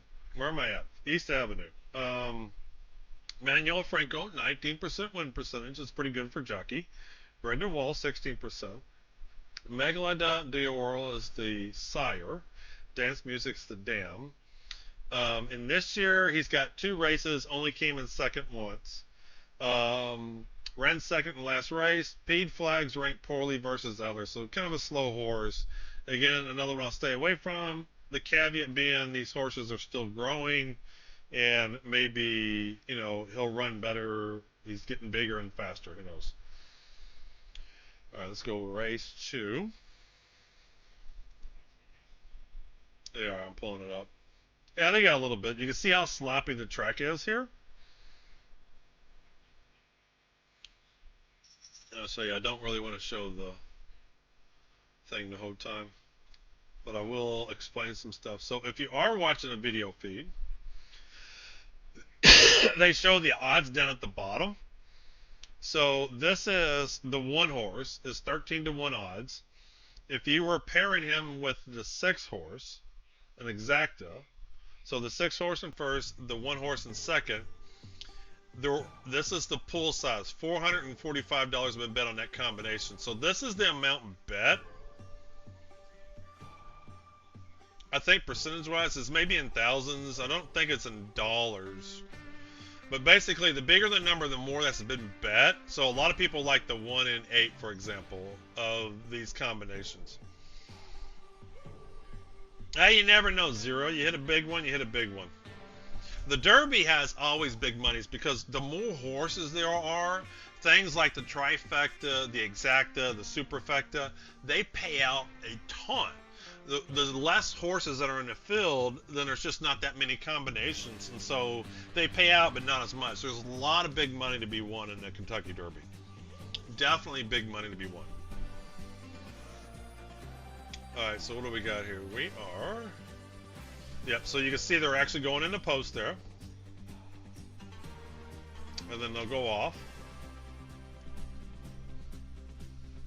So like I said, I can't really show the string.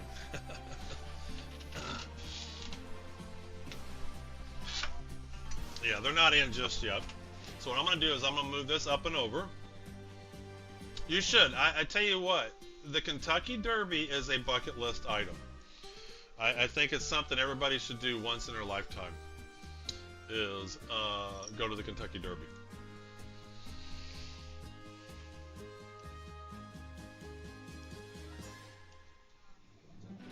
Alright, so like I said, not going to be showing the actual race itself, because I can't. I mean, I could, but you know, I'm just not that kind of a person. I know it's against the rules, so I'm not going to show it. The horses are off. I can't even really do a play-by-play. That would be illegal too. So I'm not going to do that.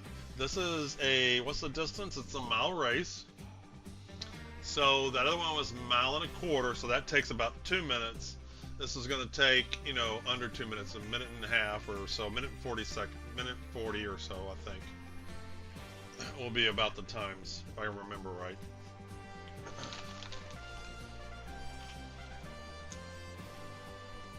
And then we'll go back to our Kentucky Derby horses.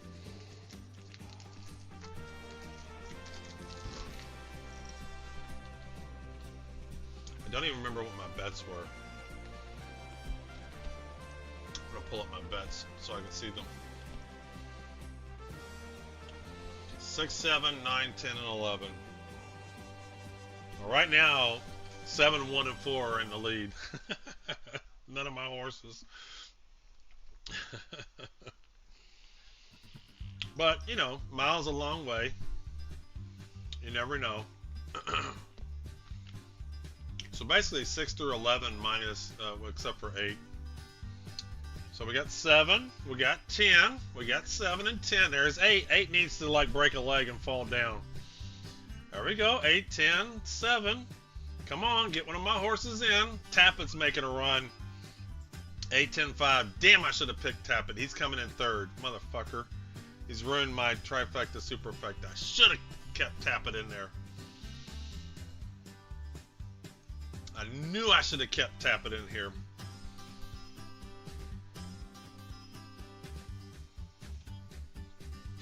Who won?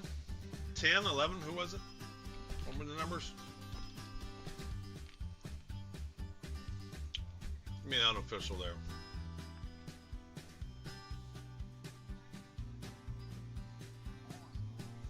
Oh, 8 ruined the whole thing. So 10, 5, I don't think I got shit out of this one. Because I don't have 8 on any of these. I got 9, so we got win, place, and show for 9. What was 9's odds? Oh, 22 to 1. He may have saved the day. He may have saved the day a little bit. Because he didn't win, but it's still going to pay out. 22 to 1 odds. Oh, no, it's 8, 10, 5. So I didn't bet 10 at all. No, I got none of them. It wasn't 9, it was 10. Yeah, so I got nothing out of this race.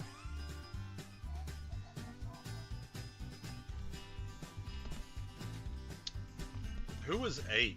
Let me look at 8. Where did 8 come from? Where is Hideout? What was 8? Lemon muffin. What the hell? Look, somebody knew something. I gotta pay attention to this. D. Wayne Lucas with a win.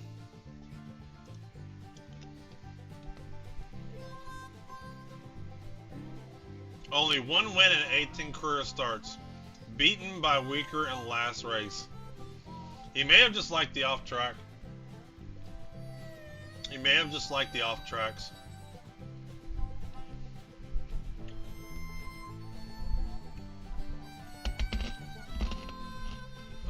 5-1.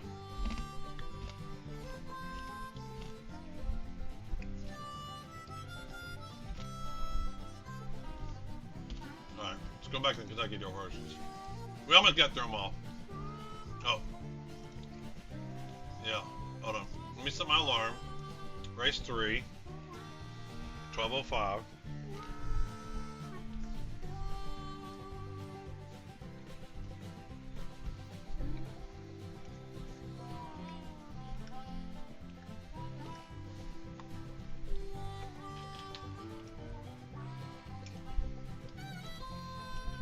Alright. Do you, who you like? Have you made it?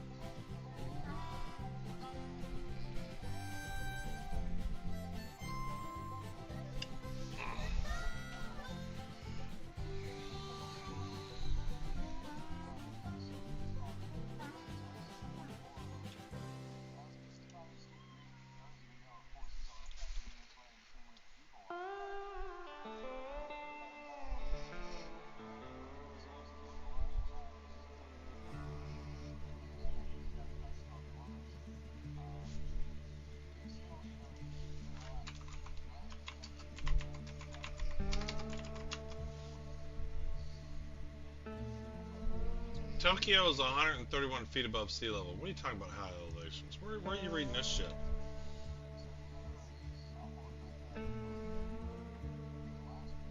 The Naka whatever?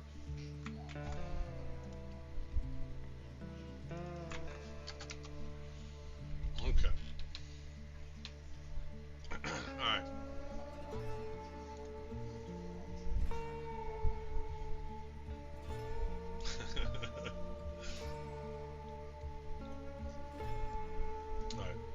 So you're saying, alright, you like Luxor Cafe, we'll put $10 across the board on him. $10 across the board on Luxor Cafe. And submit.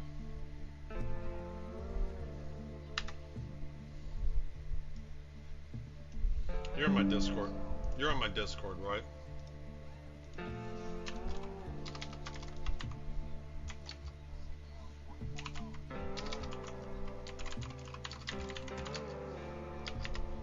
Oh, I've already told people. I mean, first of all, the Kentucky Derby is hard to pick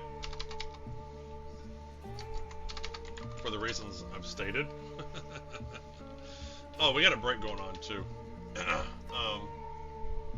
I'm gonna stay here. I'm not gonna do that. All right. You just going over to a friend's house or something like that? What are you doing?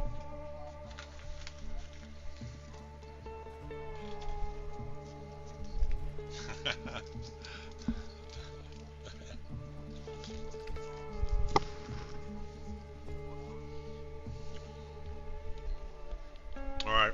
Well, good luck. Have fun, man. Later. Later. All right. Where am I at? We done Flying Mohawk. I think we did East Avenue. Publisher. Another horse out of American Pharoah. So American Pharoah's got 2 horses in this race that he's sired. 29-1 odds. Morning line odds are 30. Computer thinks it's 35-1. The jockey's a good jockey, 21% win percentage. Steve Asmussen's a very good trainer, 16%. So strong pedigree here. I feel like this is a horse to kind of keep an eye on, even without looking at his race. This stuff here across the board is good stuff. 3 races this year, only came in second. Came in second at Oak Lawn Park. That's over in California. 4 wide gain, chased winner. Just so that what I like about this, I'm not going to show the whole race here. But what this means is he was probably catching up to the winner. So a longer race. Yeah. So this is the stretch run. So a longer race, he may pass he may have the distance to go. Right? Look how wide this 6 horse is running. See how he's catching up? Is he catching up? I won't say he's catching up. So he chased him, but not really catching him up. So sometimes when I'm looking at these past races is, you know, it's a stakes race. It's a big time race. We got good horses in it. And is there a horse that looks like he's catching up and just didn't have enough distance to catch up to him? So in a longer race, he'd run him down. So I misread that.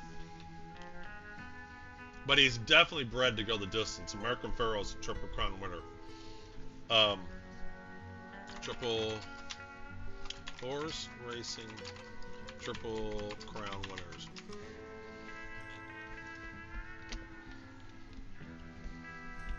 So there's your Triple Crown winners. There's, I think, 13, 14, 15 of them. We went a long time without a Triple Crown winner. You know, most of my teenage years and younger years, nobody won the Triple Crown. So we went from 1978 until American Pharoah won it in 2015, and then Justified came back 3 years later. The interesting thing is the Triple Crown winner wins the Kentucky Derby, the Preakness, and the Belmont. All, you know, prestigious races. They're all 3-year-olds only. You have to be a 3-year-old.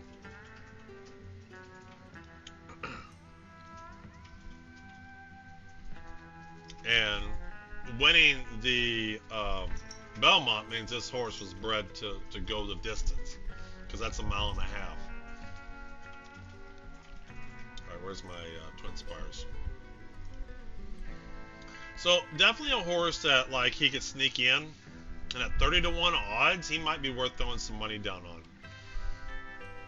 on. Tis-tastic, 20-1 odds. Same as it was morning live. Computer thinks he's about 25-1. That was exciting. I bet the trifecta last race and won. Oh, did you really? What'd you win, baby? Yeah, look at you. I asked Nicole with the trifecta. Nice. We going to McDonald's now.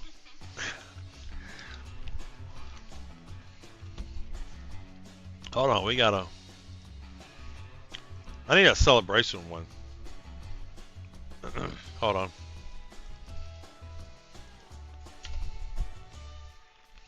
Well, congrats there, Ash Nicole. Alright, where am I at? Tistastic.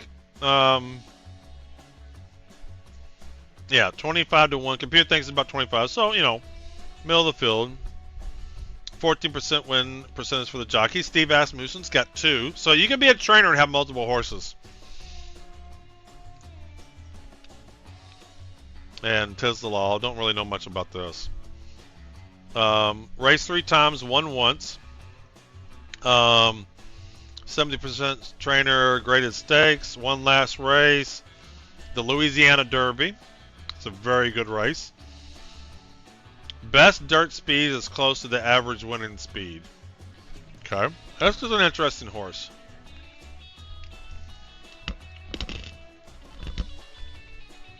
Alright, render judgment. 15-1 right now. Morning line odds with 30-1. Computer thinks it's 50-1. The Paro, 11% win percentage. McPeak, 15%. And Out of Blame, and then Barbara Gordon. 3 races this year. Came in second once. Had a sharp workout. Poor speed figures. Meh. Meh. Coal Battle. Let's see here. 24 to 1. Morning line odds with 30. 45 to 1 is what the computer thinks. 12% win percentage for the jockey. 20% for the trainer. That's pretty high. Trainer's hot. Out of Coal Front. 3 races. 1, 2 came in third. It's a good looking horse for these odds. Yeah, 50% trainer graded stakes. So this horse, this trainer, and all the graded stakes he's gone into, these are the highest level of races, has won half of them. Like, so when, yeah, when this is a trainer. So when this trainer has brought a horse to a graded stakes, 50% win percentage is real high. The jockey's not so much. Well, you like Coal Battle? I like Coal Battle. I like these numbers. Yeah, I'm liking them there numbers. Them good numbers. I like good numbers. When it comes to money, I like good numbers. All right, we got one of the potential favorites here. Not the favorite, but, you know, up and out of Tappet. We just saw another horse just run out of Tappet. 5 to 1 odds currently. Morning on odds were 6 to 1. Computer thinks he's about 10 to 1. Ortaz, super good jockey, 21% winning percentage.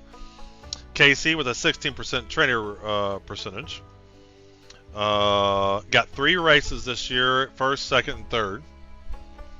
Yeah, I just talked about the jockey. Trainer's pretty good. One last race. Hot trainer jockey combo in the last 14 days, so they've been smoking it.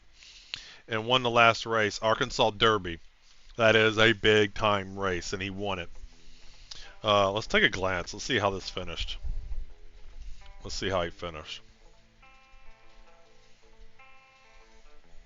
Again, I can't watch the whole race. We'll see how it comes down the stretch. All right, down the stretch they come. See how he finishes this race.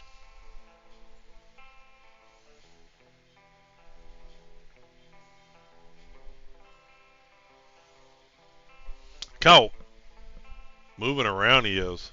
Oh, this is the race we just watched a minute ago. So when we were looking at this horse, that was the horse that beat him.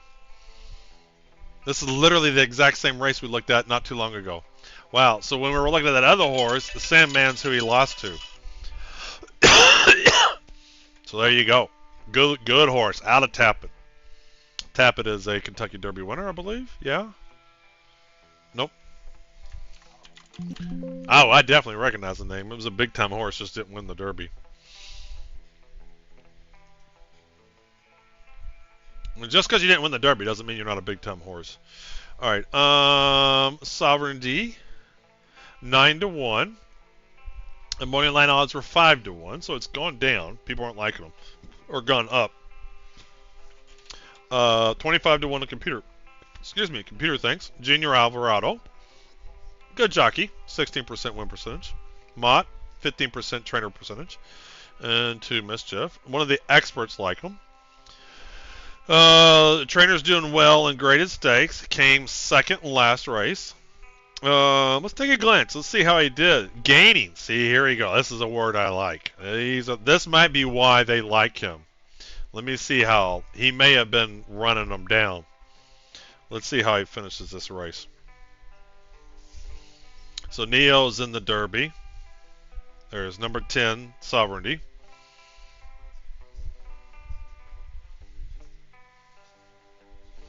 Look at this horse. Moving. C10.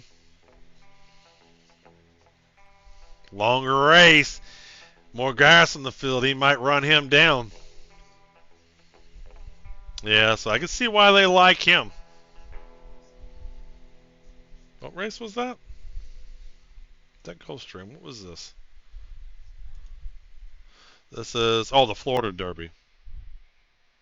Yeah, so this is one of the biggest things. So I think my brother, he likes always the best looking horse coming out of the Florida Derby. And coming out of the Florida Derby, I would say Sovereignty was the best looking one because a little bit more dirt and he's catching them. Digging this guy. chunk of gold. Let's see here. 28 to 1. 30 to 1 morning line odds. 40 to 1 computer thinks. 14% jockey win percentage. Yeah. Trainer's got a 12% win percentage. Personalization list. 3 races, came in second in all 3 of them. Let's see how he was running now. Let's go take a look at that. I need to get my picks in for the next race. After we look at this, then we'll go get our picks in. Oh, I can't show the whole thing. Alright. And down the stretch they come. So the second place source is the one we're looking at right now.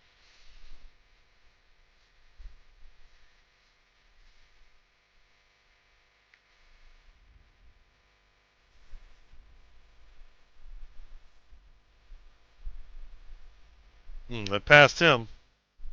It's a bumpy ride there, though. They all got tightened up. So he kind of got squeezed. Doesn't look like he's got gas. Nah. He doesn't have gas. Don't. Meh. Meh. Meh. Alright, so let's get our race in. What's the next race? Oh, we got, so they, yeah, and it's even 12 minutes from now, so let's go ahead and get this in. Let's see if I can get a full screenshot of this.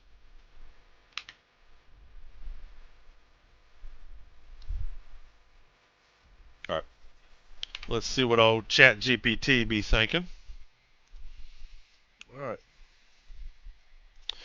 What are your picks for race 3? Track is still sloppy. Let's not overvalue the sloppy track this time. The sloppy track this time.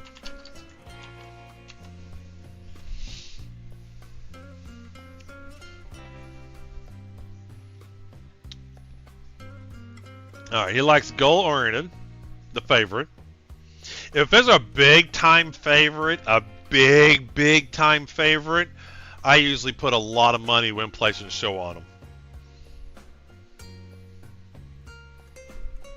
So like, when it's like experts first pick, top-tier connections, consistently strong performances, pedigree suited for challenging conditions. So when we start getting close to, you'll see odds drop down in even money. So 1-to-1's even money. You put $10 on something, he comes in first, you get $10. You can see the lowest odds 1-to-5, which means if you make a $2 bet, you get $2.10 back, which means you make 10 cents. So he's approaching even money, so he's got big time odds. He likes Rapture next, competitive odds, strong connections, capable of handling conditions without sacrificing overall class. Valentina, good balance of odds and quality, notable connections, well bred. Expert's third choice for Sorcerer Silver. Solid odds, great jockey, pedigree, good magic, suggests potential upside. So let's see what we got here.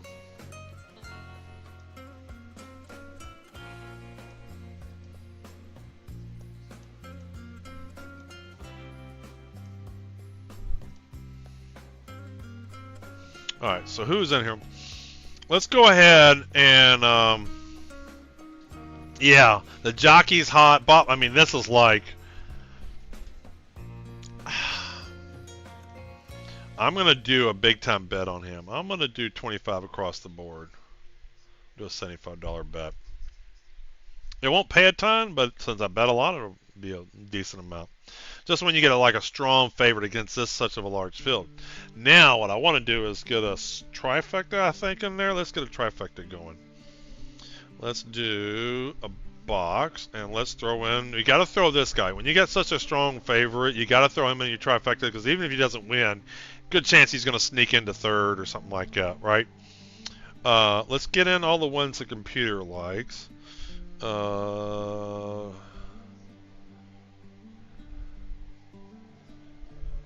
on. All right, he likes Rapture. And then Valentina, which is the 3 horse. There we go.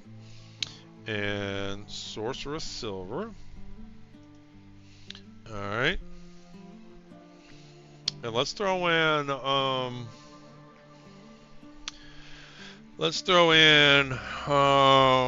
who looks good in this? Who we got here? Any hot jockeys? We'll throw him in. Ortiz is strong. Steve Asmussen's strong. Alright. Do I want to do one more?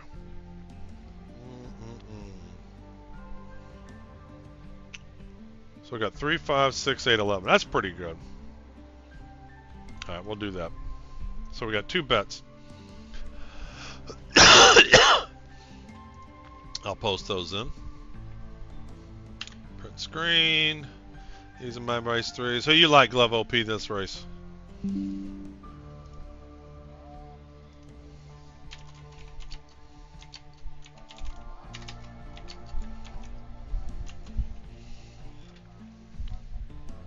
Yeah, alright.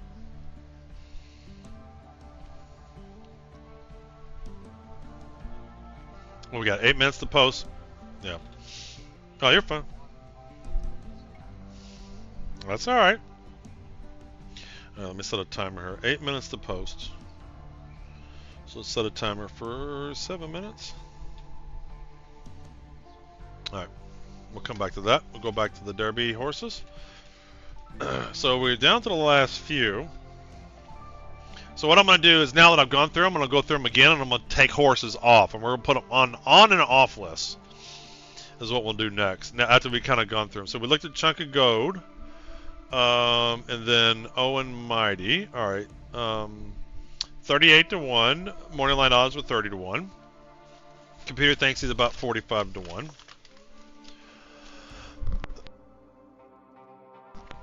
Castellino, 13% win percentage. Yeah. Brian Lynch, 16%, not bad. Out of Speakstown, what we got here? 21% trainer dirt starts. All right. Speak figures, rank pulley versus other. Yeah, I think we saw that on the other sheet here. Owen Mighty. Yeah, 95.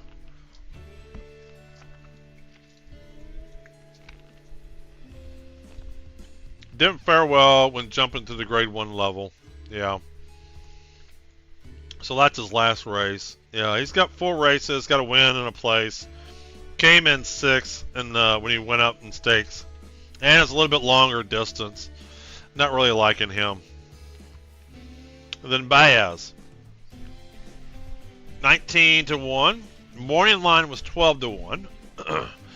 Computer thinks he's about a 25 to 1. Hot Jockey. Sharif, 12% win percentage from a trainer. Mackenzie, don't really know much about. 3 races this year. Either came in 1st or 2nd. Let's see how he did. So, led Gamely. So he came in 2nd. He led, and then I guess he lost it too. Let's take a look at this run. The Santa Anita Derby. Yes, a big-time derby. Alright. And down the stretch they come. Baez. There he is. 2nd place. Number 5 horse. So he's leading right now. I think that's him right there. Pulling away. This horse. Who is this guy? Yeah. This horse. So who was the 1 horse? Journalism. Okay. Look, Journalism went off with even money too. But I like this horse in some exactas and trifectas and stuff like that though. Definitely like him. So Journalism, we saw him earlier. Yeah, expert pick. So this is why you can see why people like him. Gas in the tank. Gas in the tank. That's why people like him.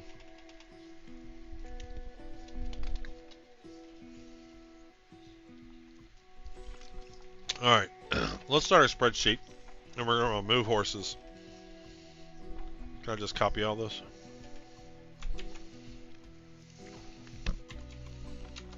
I wanted to just kind of look at them without any trying to keep track of notes.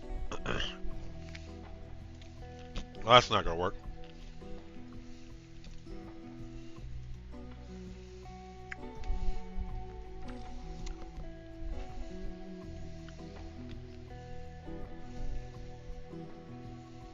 Let's do this.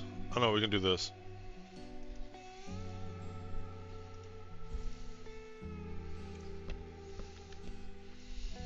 Can you give me the list of Kentucky Derby horses?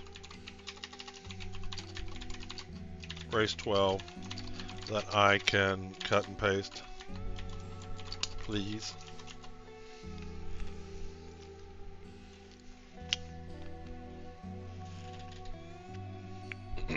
Come on. Oh, I got 4.5 selected. I didn't realize I did that. We'll have to change that in a minute.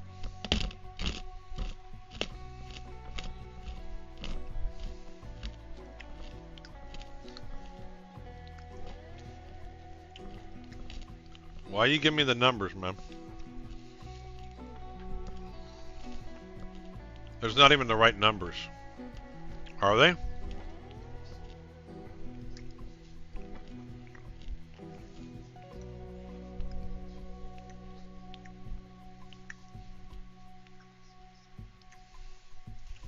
They're not. Without numbers.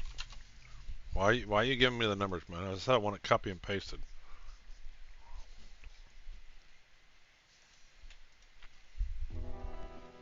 Simple instructions, Holmes. Because I'm going to put this in my spreadsheet, put a little bit of notes. We're going to remove horses we like. So we're going to go through the list real quick, and then we're going to do like or not like. We're just going to eliminate horses. All right, let's grab them all, copy, and throw them into Excel here.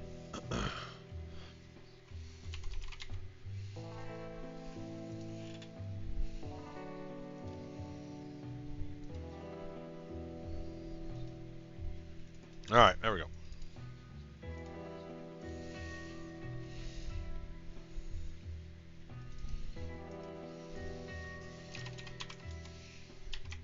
Horse,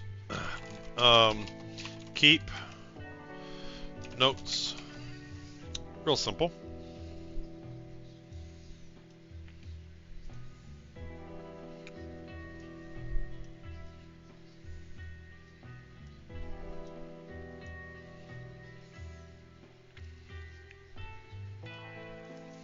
Symbol is 1. East Avenue. Who's East Avenue? Is he one I got knocked out?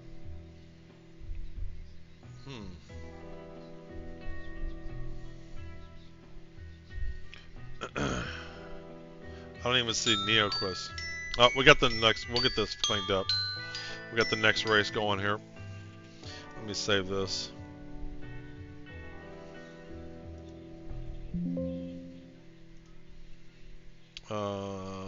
More options. And games, Kentucky Derby. Kentucky Derby 2025. Alright, let's go back to race 2. Was it? Race 3. Where are they at? Let's take a look. They are... Oh, they're off! And they're off. Move that on over. This is us watching the track.